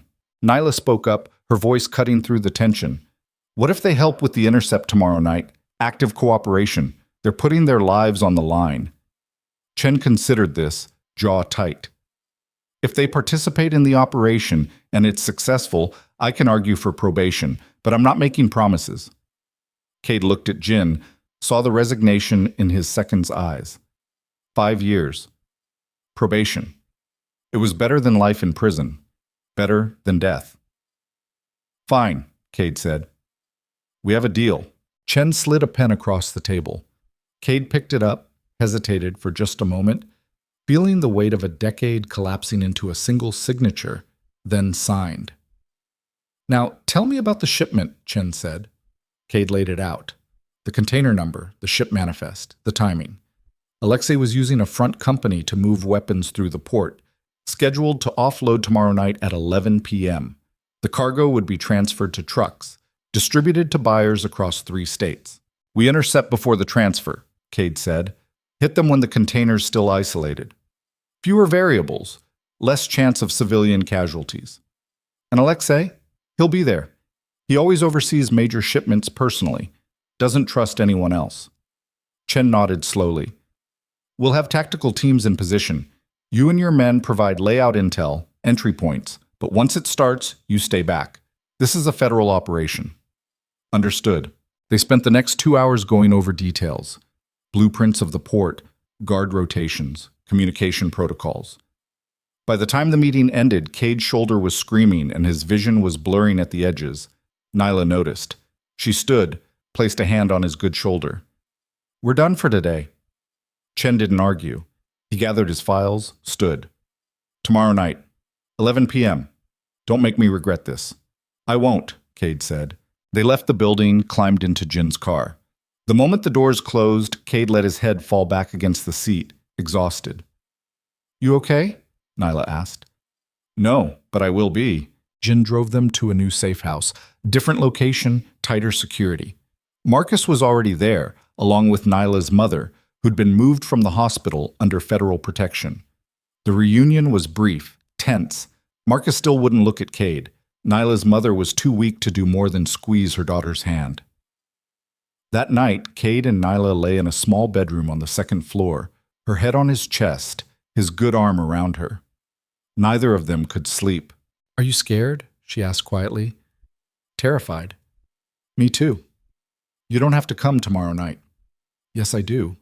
"Nyla." "I'm not arguing about this again." She lifted her head, looked at him in the darkness. "Where you go, I go. That's the deal." Cade wanted to fight it, wanted to lock her away somewhere safe, but he knew it wouldn't work. She was as stubborn as he was, maybe more.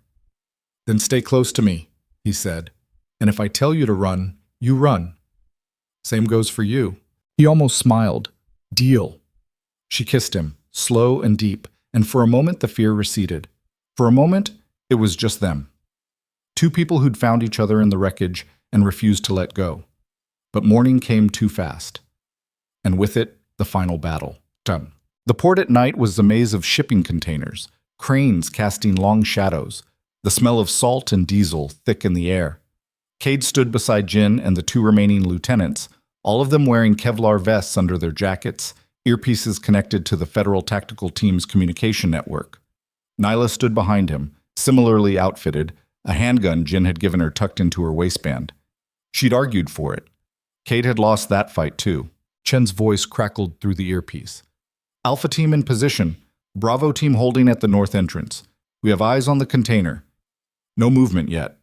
Cade checked his watch. 10:47 p.m. 13 minutes. "Remember the plan," Jin murmured. "We provide intel. Stay out of the crossfire. Let the feds do the heavy lifting." "And if it goes wrong," Sungmin asked, "then we shoot our way out." Dongwu laughed quietly, nervous energy. "Just like old times." "Yeah," Jin said, "just like old times." A truck rumbled into view, headlights cutting through the darkness. Then another. 4 trucks total, parking in a semicircle around the designated container. Men poured out. Alexei's crew, heavily armed, moving with military precision. And then Alexei himself stepped out of the lead vehicle. He was taller than his brother had been, broader, with a scar cutting across his left cheek. He moved like a man who'd never been afraid of anything in his life. Cade's hand went to his own gun, instinct and hatred warring in his chest. "Hold," Chen's voice ordered. "Let them start the transfer. We need them with the cargo." The container doors opened. Men began loading crates into the trucks, working fast, efficient. Cade counted 16 hostiles. The feds had 25, plus tactical gear and the element of surprise. The math was better than the peer. But numbers didn't mean much when bullets started flying. "Moving in," Chen said. 30 seconds. Cade's pulse kicked up. Beside him, Nyla's breathing was controlled, steady. She met his eyes, nodded once. Whatever happens, we're in this together. The federal teams moved like shadows, converging from three sides. Alexei's men didn't see them until it was too late. Federal agents, drop your weapons! Chaos erupted.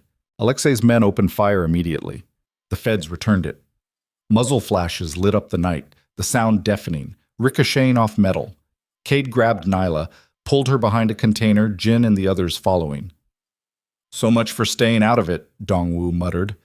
A stray bullet sparked off the container inches from Cade's head. He returned fireblind, covering Jin's movement to better cover. The firefight raged, brutal, in close quarters. Through the chaos, Cade saw Alexei retreating toward the waterline, three men covering his escape. If he made it to the boat waiting at the dock, he'd disappear. The feds would lose him, and Cade would never be free. I'm going after him, Cade said. Sir, that's not the plan. Cade was already moving, Nyla right behind him despite his shouted order to stay. They sprinted through the maze of containers, bullets whining past, Alexei's men turning to engage. Cade dropped one.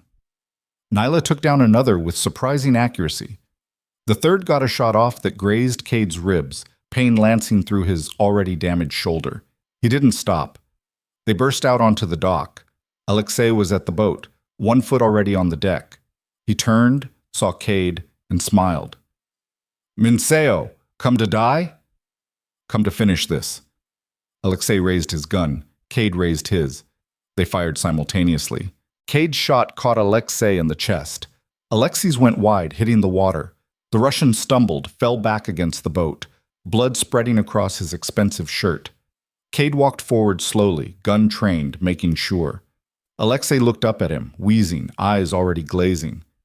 Your brother, Alexei rasped, sends his regards.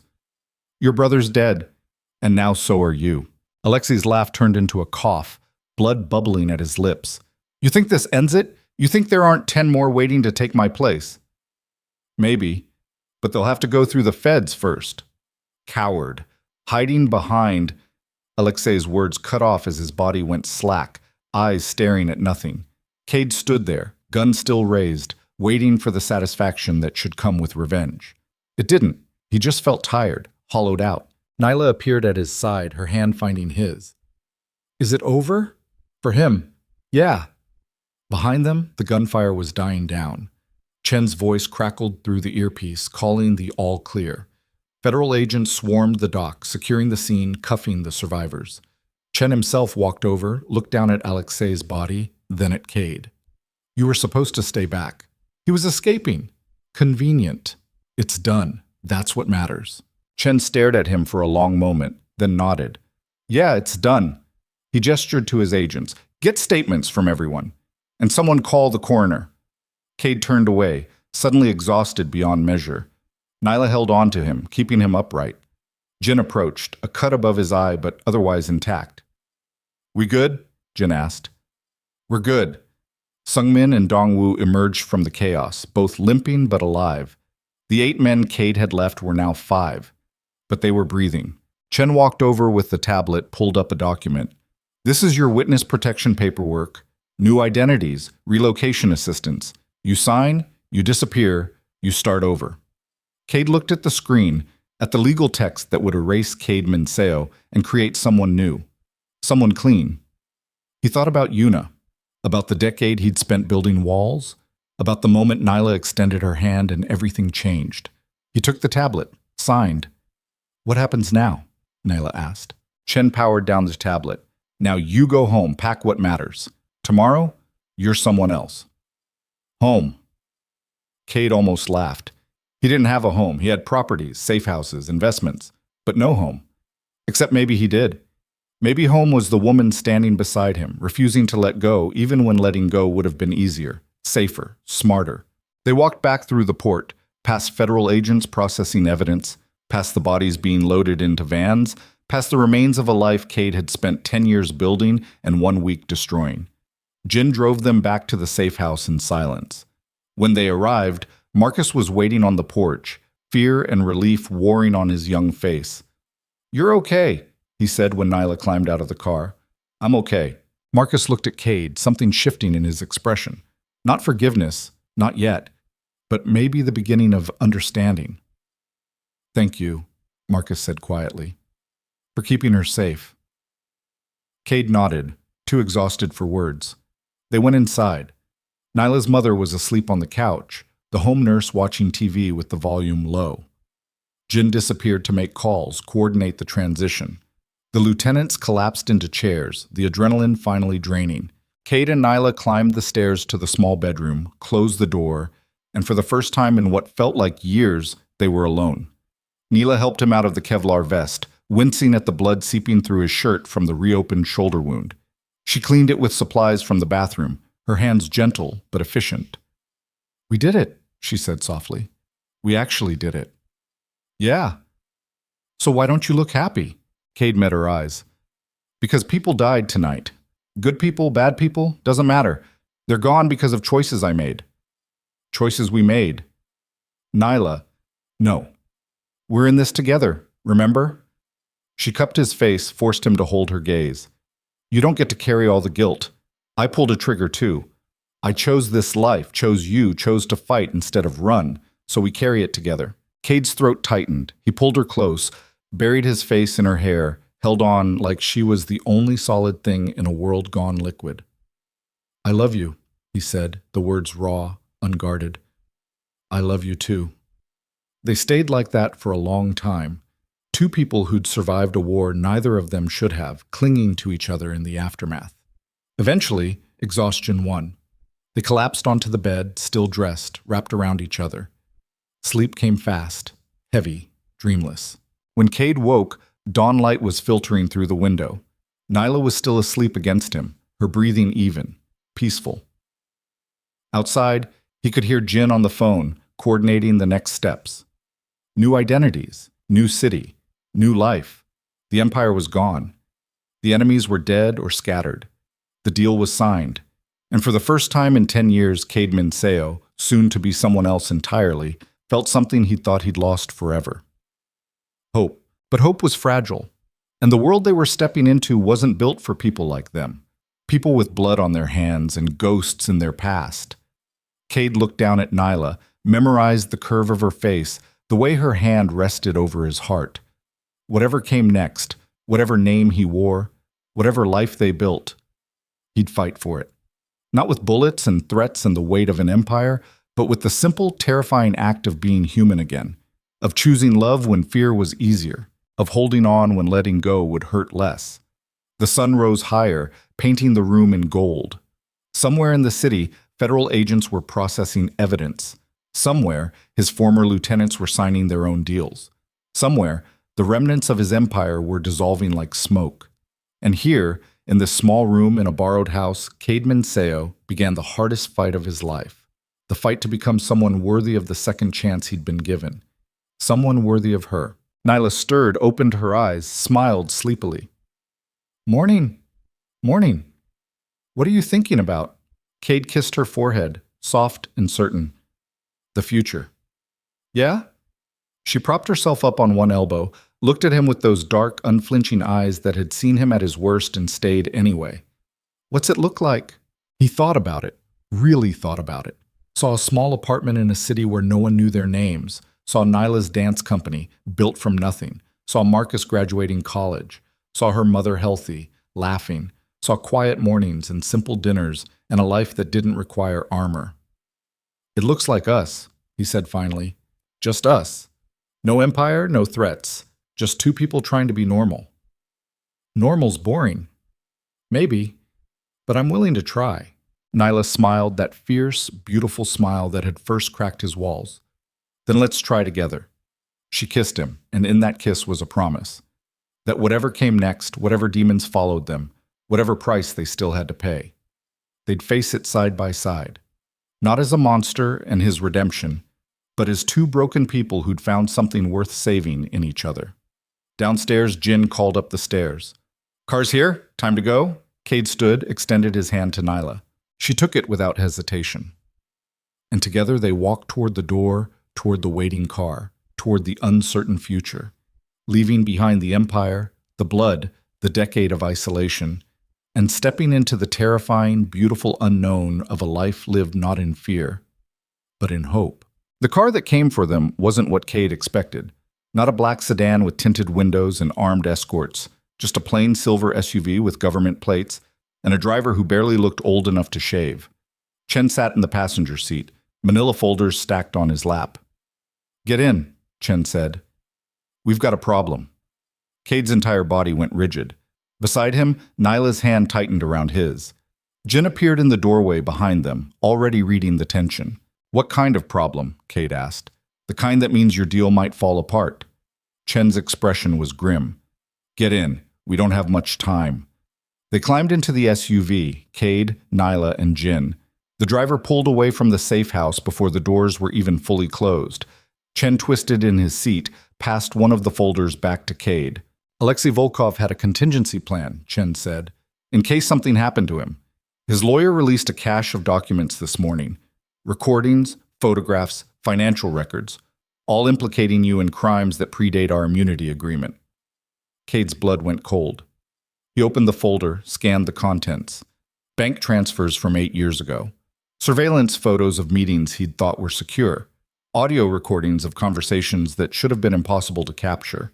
"This doesn't make sense," Cade said slowly. "These transactions were scrubbed. The recordings were destroyed." "Apparently not well enough." Chen's voice was tight with barely controlled frustration. "Alexei must have been collecting evidence on you for years. Insurance policy. And now it's all over the federal database." "What does this mean for the deal?" Nyla asked, her voice steady despite the fear Cade could feel radiating from her. "It means the immunity agreement only covers crimes we already knew about. This is new evidence, new charges, RICO violations, conspiracy to commit murder, wire fraud across state lines." Chen looked at Cade, and for the first time, there was something like sympathy in his eyes. "You're looking at life in prison. Maybe worse." The words landed like bullets. Cade felt the ground shift beneath him, felt the fragile hope he'd been building crumble into dust. "There has to be a way out," Jin said from the back seat. "There is. 1. Chen pulled out another folder, this one thicker. "We expand the testimony. You don't just give us Alexei's network. You give us everything. Every politician you've paid off, every judge you've bought, every cop on your payroll. You burn it all down, scorched earth." Cade stared at the folder like it was a live grenade. "That's a death sentence. Half the people on that list have more power than I ever did. They'll come after me, after my family. We'll protect you. Full witness protection, not just relocation. New identities, federal marshals, the works. For how long? A year? 5 years? Eventually, someone will find me. Maybe. But you'll be alive." Chen's voice was hard now, uncompromising. "This is the only option. You testify against everyone, or you go to trial and spend the rest of your life in a federal supermax." Cade looked at Nyla. She was pale, her jaw set, but her eyes were clear. She wasn't running, wasn't backing down. "How long do I have to decide?" Cade asked. "The grand jury convenes in 6 hours. You testify then, or the deal's off the table.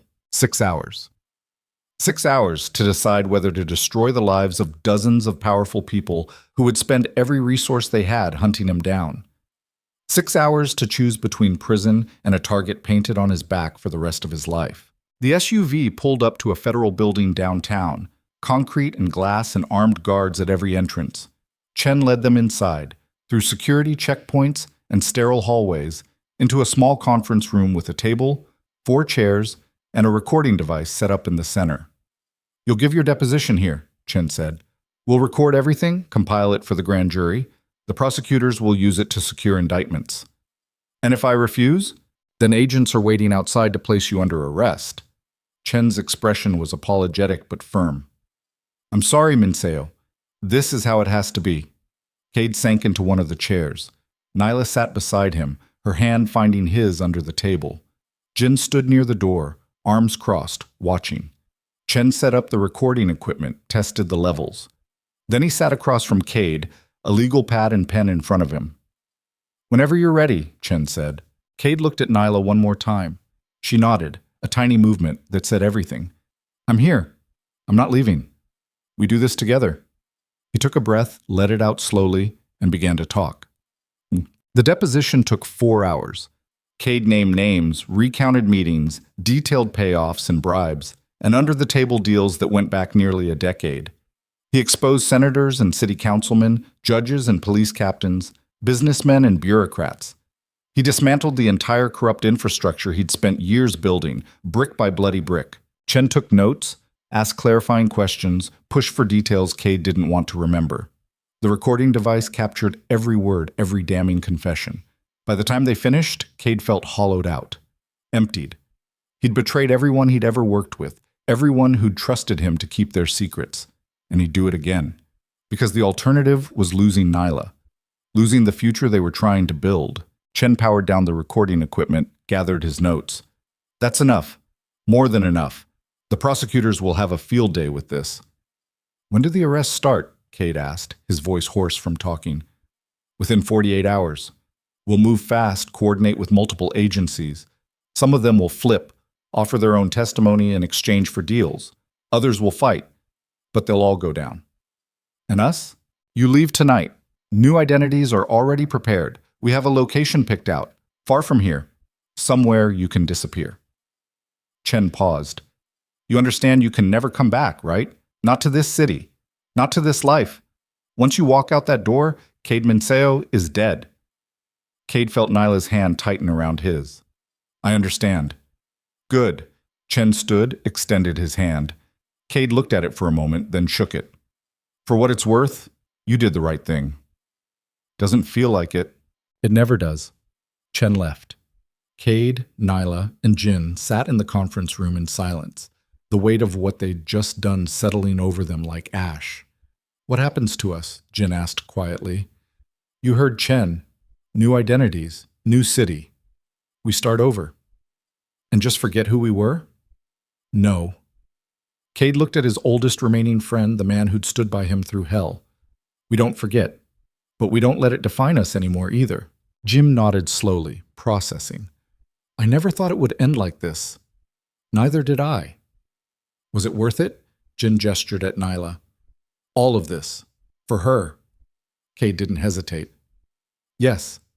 Nyla's eyes filled with tears, but she blinked them back, fierce and stubborn. We should go. Marcus and my mother are waiting. They left the federal building through a back entrance, climbed into another unmarked vehicle. The driver took them to a different safe house on the outskirts of the city, a small ranch-style home with a manicured lawn and neighbors who probably had no idea they were harboring fugitives. Marcus and Nyla's mother were inside, along with 2 federal marshals. Marcus looked exhausted, his eyes red-rimmed. Her mother was in a wheelchair, pale and frail, but awake, alert. Nyla. Her mother's voice was weak but warm. Come here, baby. Nyla crossed the room, knelt beside the wheelchair, took her mother's hands. We're leaving, Mama. Tonight. Somewhere safe. I know, the marshals explained. Her mother's gaze drifted to Cade standing in the doorway. Is this because of him? Yes. Are you happy? The question caught Nyla off guard. She looked back at Cade, at the man who'd upended her life, who'd dragged her into a war, who'd given her purpose and terror in equal measure. Yes, she said. I am. Her mother smiled, sad and knowing. Then that's all that matters. Marcus stood from the couch, walked over to Cade. They stood face to face, the younger man's jaw tight, fists clenched. You better take care of her, Marcus said, his voice low, threatening despite the fear underneath. I will. I mean it. You screw this up. You hurt her. I don't care how far we run. I'll find you.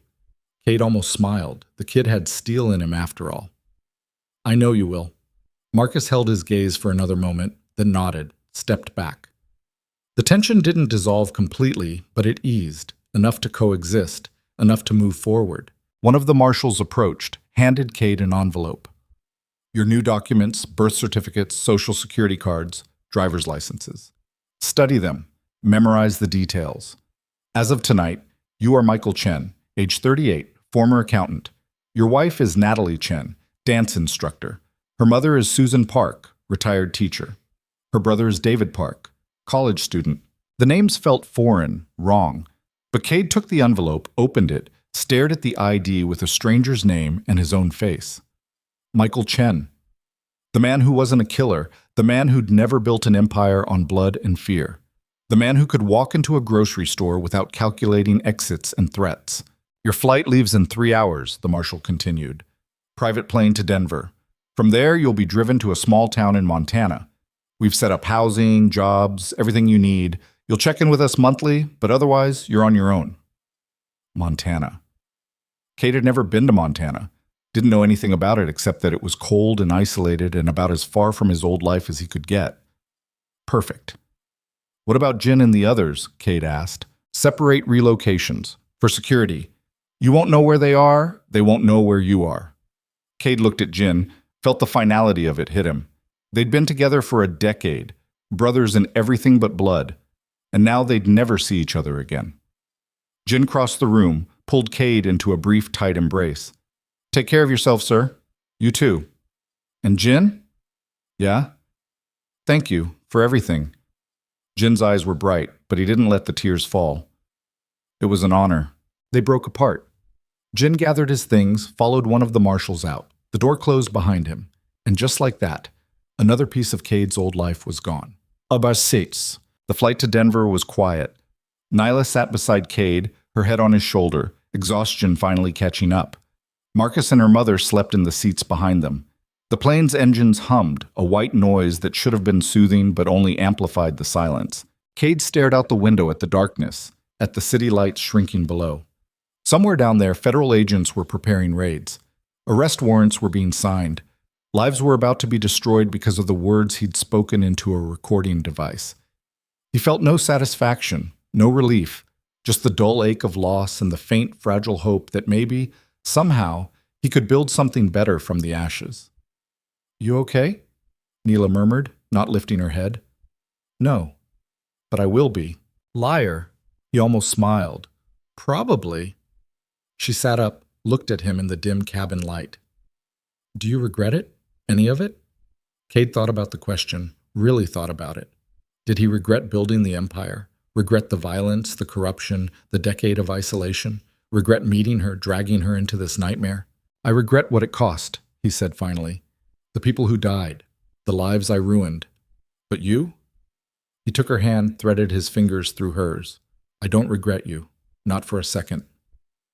Even though I turned your life upside down? You didn't turn it upside down. You gave it meaning. Nyla's expression cracked, vulnerability bleeding through. I killed someone because of you. I know. I'll never forget that. Never stop seeing his face. I know. Does it get easier? Cade wanted to lie, wanted to tell her the nightmares would fade, the guilt would ease. But he'd promised her honesty, and honesty was all he had left to give. No, he said quietly. It doesn't get easier. You just learn to live with it. Nyla nodded slowly, processing. Then she leaned back against him, closed her eyes. Then we'll learn together. They landed in Denver just after midnight. Another car waited, another driver with a government badge and a gun on his hip. They drove north through darkness, through empty highways and small towns that blurred into nothing. 3 hours later, they pulled into a place called Whitefield, Montana. Population 800. One main street, a handful of shops, mountains in the distance. The kind of town where everyone knew everyone, and strangers were noticed immediately. The house was on the edge of town, a modest 2-story with a front porch and a view of the valley. The marshal handed Cade a key, pointed out the basics. Utilities already set up, groceries stocked, emergency contact numbers on the fridge. Someone will check in next week, the marshal said. Until then, keep your heads down, blend in. You're a normal family now. Act like it. He left. Cade stood in the driveway, staring at the house that was supposed to be home, feeling the strangeness of it settle over him like a weight. Nyla appeared at his side. It's not much. It's more than I deserve. Stop that. Her voice was sharp, cutting through his self-pity. You don't get to wallow. You made a choice. We made a choice. Now we live with it. She was right. Cade nodded, took a breath, and walked toward the house. Inside it was clean, simple.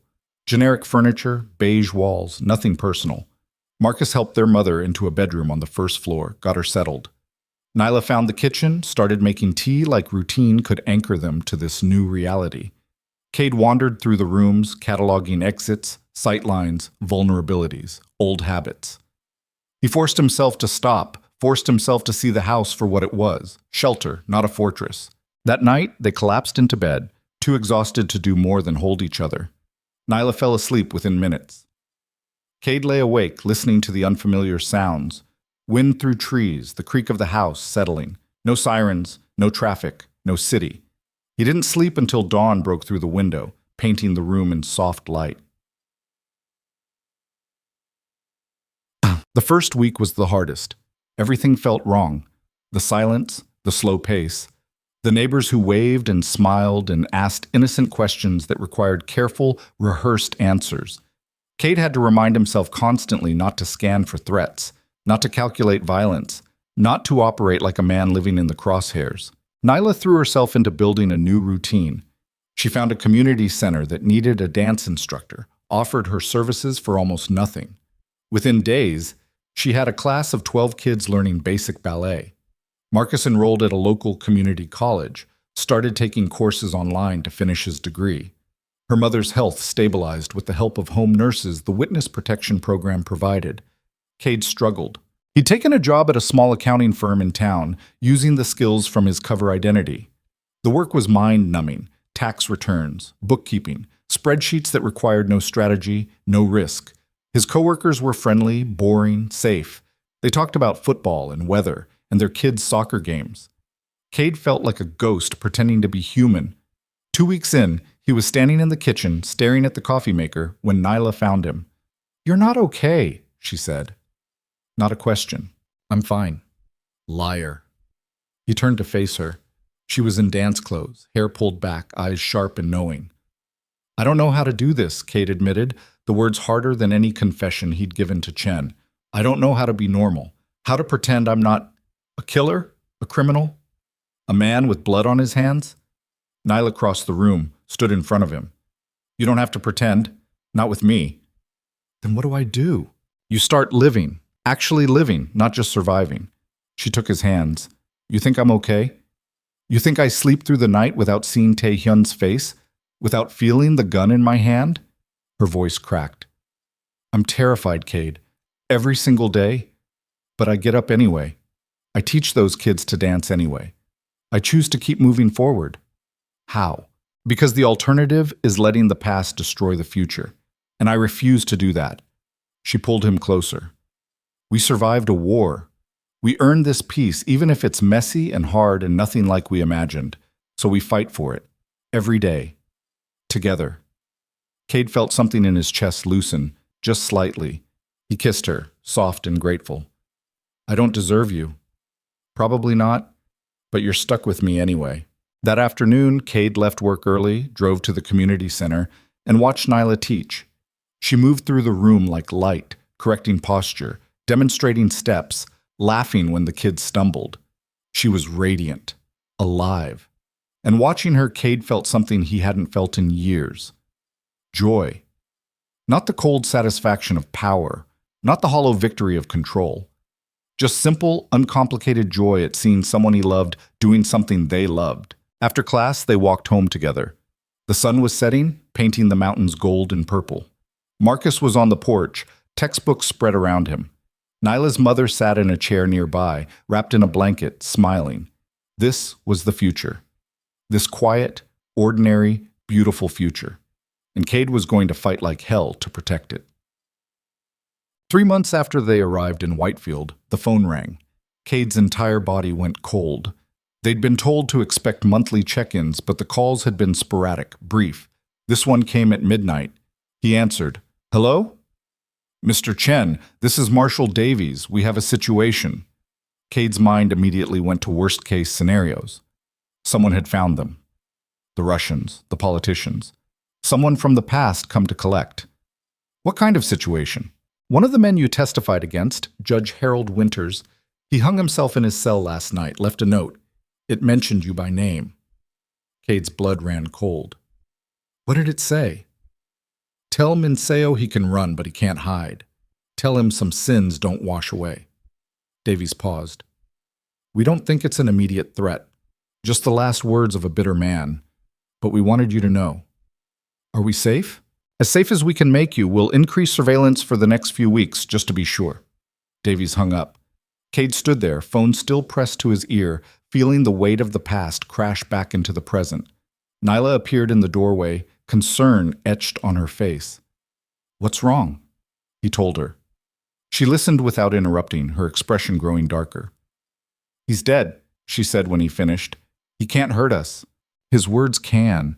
If the wrong people hear them, if they start looking, then we deal with it, like we've dealt with everything else. Nyla crossed the room, took the phone from his hand, set it down. You can't live your life waiting for the other shoe to drop. That's not living. That's just a slower kind of dying. I'm trying. I know. And you're getting better. She cupped his face, made him look at her. But you have to let go of the fear, really let go, or we'll never be free. Cade closed his eyes, felt the truth of her words sink in. He'd spent 10 years in fear, fear of vulnerability, fear of loss, fear of feeling anything at all. He'd built an empire on it, lived in it, breathed it, and it had nearly destroyed him. Okay, he said quietly. I'll try. That's all I'm asking. They went back to bed. Cade didn't sleep, but he held Nyla close, listened to her breathing, and tried to believe that maybe, eventually, the nightmares would fade. 6 months later, Nyla's dance company had grown from 12 kids to 30. She'd rented a small studio space, hired an assistant, started offering classes for adults too. The town had embraced her, loved her. She was thriving. Marcus graduated from community college with honors, got accepted to a 4-year university an hour away. He was still wary around Cade, still carried the trauma of that night at the warehouse, but they were building something. Not friendship, not yet, but respect, understanding. Nyla's mother's cancer went into remission. The doctors called it a miracle. Cade called it luck they didn't deserve but would take anyway. And Cade himself had found a rhythm. The accounting job still bored him, but he'd started volunteering at the local youth center, teaching kids basic financial literacy. It was small, simple work, but it mattered. One evening, almost a year after they'd arrived in Whitefield, Cade and Nyla stood in their kitchen cooking dinner together. Music played from a speaker on the counter, something soft, instrumental. Nyla hummed along, chopping vegetables. Cade stirred a pot on the stove. Dance with me, Nyla said suddenly. Cade looked up. She was smiling, that same fierce, fearless smile from the night they met. She extended her hand. He'd gotten better at this, at letting people touch him, at being touched. But it still sent a jolt through him every time, that reminder that he was alive, was real, was here. He took her hand. They swayed together in the small kitchen, no formal steps, just movement. Her head rested against his chest. His arms wrapped around her. The world outside continued, indifferent and vast. But here, in this moment, it was just them. I love you, Cade said quietly. I know. I'm glad you asked me to dance. At the gala? Yeah. Nyla pulled back slightly, looked up at him. Do you ever think about what would have happened if I hadn't, if you'd said no? Every day? And I think I would have died. Not physically, but inside. I would have stayed that ghost, that hollow thing pretending to be a man. Cade's voice was rough with emotion. You saved my life, Nyla. Not just at the pier, that first night. You reminded me I was human. Tears slipped down her cheeks. You saved mine too. Gave me something to fight for beyond just surviving. They held each other as the song ended, as the next one began, as the food on the stove started to burn, and neither of them cared. Eventually, Nyla laughed, pulled away, rescued dinner. They ate at the small table, talked about mundane things, Marcus's scholarship interview, her mother's upcoming doctor's appointment, the leak in the bathroom that needed fixing. Normal, ordinary, perfect. After dinner, they walked outside. The sky was clear, stars scattered across the darkness like diamonds. Cade had never paid attention to stars before. In the city, they'd been drowned out by light and smog. But here, they were everywhere. Make a wish, Nyla said, pointing at a shooting star streaking across the sky. I don't believe in wishes. Humor me. Cade closed his eyes, thought about what he wanted. Safety. Peace. A future where the past stayed buried. A life where Nyla kept smiling, where Marcus forgave him, where her mother lived to see her daughter truly happy. He opened his eyes. Done. What'd you wish for? Can't tell you. It won't come true. That's superstitious nonsense. Maybe, but I'm not taking chances.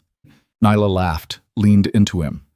They stood there in the cold Montana night, two people who'd walked through fire and somehow come out the other side. Do you think we made it? She asked quietly. Do you think we're really safe? Cade thought about Judge Winters' suicide note, about the enemies still out there, the ones who hadn't been caught or hadn't been named, about the fragile nature of witness protection, the statistical probability that eventually someone would find them. But he also thought about the year they'd survived, the life they'd built, the ordinary, extraordinary miracle of waking up each morning without fear. I think we're as safe as we can be, he said finally, and that has to be enough. Is it? Enough for you? Yes. And saying it, Cade realized it was true. This life, this quiet, it's more than I thought I'd ever have. So yeah, it's enough. Nyla turned in his arms, kissed him slow and deep. When she pulled back, her eyes were bright with unshed tears and something fiercer, determination, hope, love. Then let's keep fighting for it, she said, every single day. They went back inside, locked the door, turned off the lights. Upstairs, they could hear Marcus studying, the faint sound of his music through the walls. Downstairs, her mother slept peacefully. Cade and Nyla climbed into bed, wrapped around each other like they had every night for the past year, like they would every night for as long as they had. Cade, Nyla murmured, already half asleep. Yeah? Thank you for choosing me. His throat tightened. Thank you for making me worth choosing.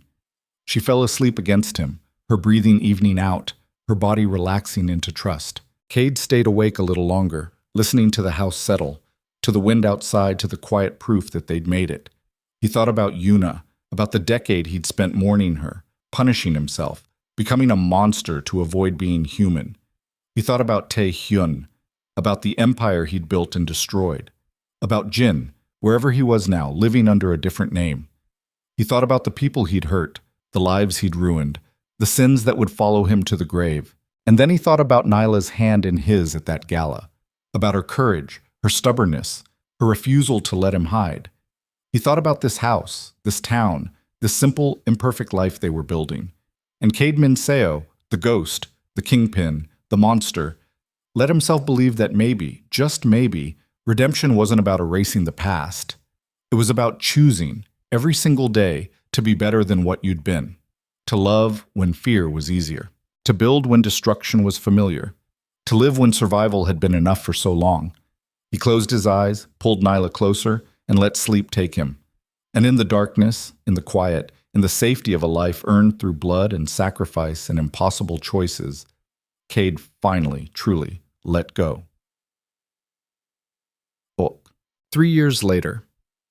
The dance studio had expanded twice. Nyla now had 3 instructors working under her, 50 students ranging from 5 to 50 years old, and a waiting list. The town had embraced her vision, supported her growth. She'd become part of the community in a way Cade never quite managed but admired fiercely. Marcus had graduated with a degree in civil engineering, landed a job with a firm 2 states over. He visited once a month, brought his girlfriend sometimes. He still didn't fully trust Cade, probably never would. But they'd found a way to coexist, to build something resembling family. Nyla's mother had 5 more good years before the cancer came back. When it did, it was aggressive, unstoppable. She died on a Tuesday morning, surrounded by her children, holding Nyla's hand, smiling. Her last words were, "You did good, baby. You chose happiness. That's all I ever wanted for you." They buried her in Whitefield's small cemetery, under a tree that would bloom every spring. Marcus gave the eulogy. Nyla couldn't speak, the grief too raw. Cade stood beside her, held her up when her legs gave out, carried her home when the service ended. That night she cried in his arms for hours. And when the tears finally stopped, she said, "I don't regret any of it. The choices we made, the life we built, even knowing it ends like this with her gone, I don't regret it." "Neither do I," Cade said. Do you think she forgave you for dragging me into your world? I don't know, but I think she understood why you stayed. Neela nodded against his chest, exhausted, grieving, but still here, still fighting. Time passed. Seasons changed. The nightmares came less frequently. The hypervigilance faded, slowly, reluctantly. Cade learned to walk through grocery stores without mapping exits, learned to sleep through the night without jolting awake at unfamiliar sounds. He learned to be human. Not perfectly. Never perfectly. But enough. One evening, 4 years after they'd arrived in Whitefield, Cade came home from work to find Nyla standing in the kitchen, holding a small white stick, tears streaming down her face. "I'm pregnant," she said. The world stopped. Restarted. Cade crossed the room in 3 strides, pulled her into his arms, felt joy and terror collide in his chest. "Are you sure?" he asked, his voice breaking. 3 tests, all positive. Do you want—" "Yes." Nyla pulled back, looked at him with fierce, unwavering certainty. "I want this. With you. A family. A future." Cade's hand shook as he cupped her face. "I don't know how to be a father." "You didn't know how to be a partner either, but you figured it out. This is different." "I know, but we'll figure it out together." Together. The word that had defined their entire relationship. The promise they'd made to each other in the wreckage of his old life. "Okay," Cade said. "Together." 7 months later, their daughter was born. Small, perfect, screaming with outrage at being thrust into the world. They named her Grace, a name that meant unmerited favor, forgiveness, a second chance. Cade held her for the first time in the hospital room, this tiny human who shared his DNA but deserved so much better than his legacy. And looking down at her, at the life he and Nyla had created, he made a silent promise. She would never know the man he'd been, never know about the empire, the violence, the decade of isolation. She would only know Michael Chen, boring accountant, dance dad, the man who loved her mother with a fierceness that bordered on worship. She would grow up safe, happy, normal. And that would be Cade's greatest victory. Not the empire he'd built, not the enemies he'd defeated, but this small, perfect life he'd protected. 8 years later. Grace was 7 years old, all skinny limbs and bright eyes and her mother's fierce spirit. She took dance classes at Nyla's studio, showed promise. She had friends, sleepovers, birthday parties. She knew nothing about fear or violence or the cost of survival. She was everything Cade had fought for. One evening, Cade sat on the back porch, watching Grace and Nyla practice in the yard. Nyla was teaching her a routine, demonstrating steps, laughing when Grace improvised. The sun was setting, painting everything gold. Marcus's car pulled up. He'd moved back to Whitefield 6 months ago, taken a job with the county. His girlfriend, fiancée now, was with him. They were planning a wedding for next spring. "Uncle Marcus!" Grace shrieked, abandoning the dance to launch herself at him. Marcus caught her, spun her around, grinning. "Hey, Squirt, you getting taller or am I getting shorter?" "You're getting shorter. Mom says you're shrinking." "Your mom's a liar." They all laughed. Nyla walked over, hugged her brother, chatted with his fiancée. Cade watched from the porch, separate but not excluded. Part of the family, but always slightly apart. He'd made peace with that. With being the outsider who'd earned his place through sacrifice and time, and the simple act of showing up every single day. Later, after Marcus and his fiancée left, after Grace was asleep, Cade and Nyla sat on the couch, her head on his shoulder, his arm around her. "Happy?" she asked. "Yeah, you?" "More than I thought possible." They sat in comfortable silence, the kind earned through years of navigating joy and grief and everything in between. "Do you ever miss it?" Nyla asked quietly. "The power, the control." Cade thought about it honestly. "Sometimes. Not the violence, not the fear, but the certainty, knowing I could solve any problem with enough money or force. And now? Now I have to trust. Have to believe things will work out without me controlling every variable." He pressed a kiss to her hair. "It's terrifying. But you do it anyway, because the alternative is going back to who I was. And I can't do that, won't do that. Nyla lifted her head, looked at him with those dark, knowing eyes that had seen every version of him, monster and man and everything in between. "I'm proud of you," she said. "I know I don't say it enough, but I am. So proud of the man you've become." Cade's throat tightened. "I'm just trying to be worthy of you." "You already are. You have been since the moment you took my hand." She kissed him, soft and certain, and Cade felt the last piece of armor he'd been carrying finally fall away. He wasn't Cade Minseo anymore. Wasn't a kingpin or a ghost or a monster. He was Michael Chen. Husband, father, accountant, volunteer, boring, ordinary, alive. And that was more than enough. Ook. 15 years later. Grace graduated high school with honors, got accepted to a prestigious dance conservatory in New York, the same one Nyla had attended before dropping out to care for her mother. The day they moved her into her dorm, Nyla cried. Grace rolled her eyes, embarrassed but secretly pleased. Cade helped carry boxes up 3 flights of stairs, his shoulder aching.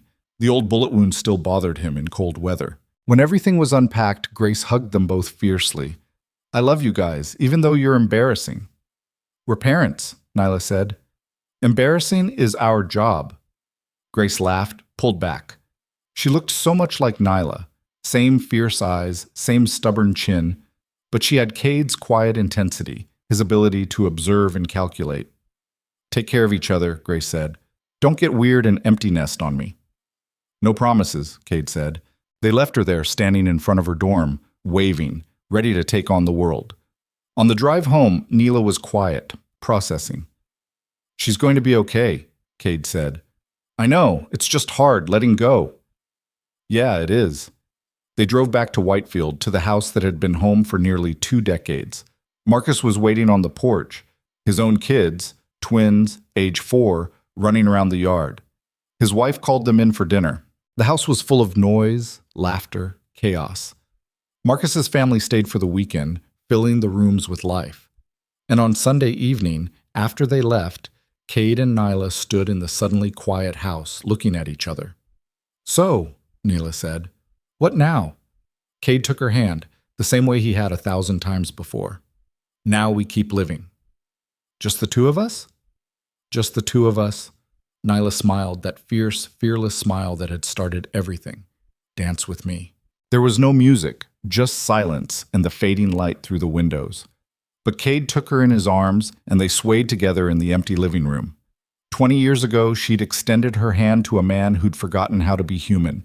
He'd taken it, and everything that came after, the violence, the fear, the transformation, the love, the life they'd built from ash and determination, it all started with that single choice: to touch, to be touched, to risk everything for the possibility of something better.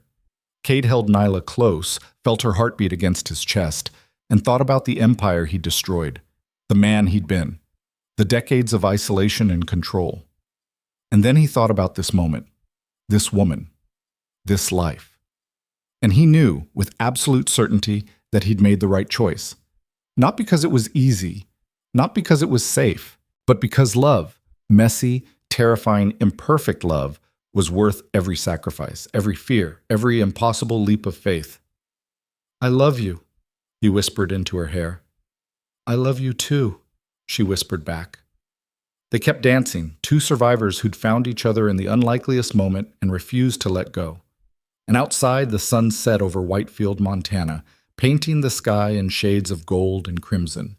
A new day would come, new challenges, new joys, new ordinary miracles.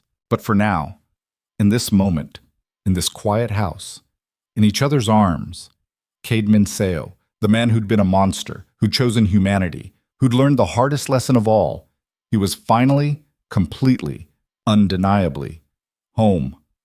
The end.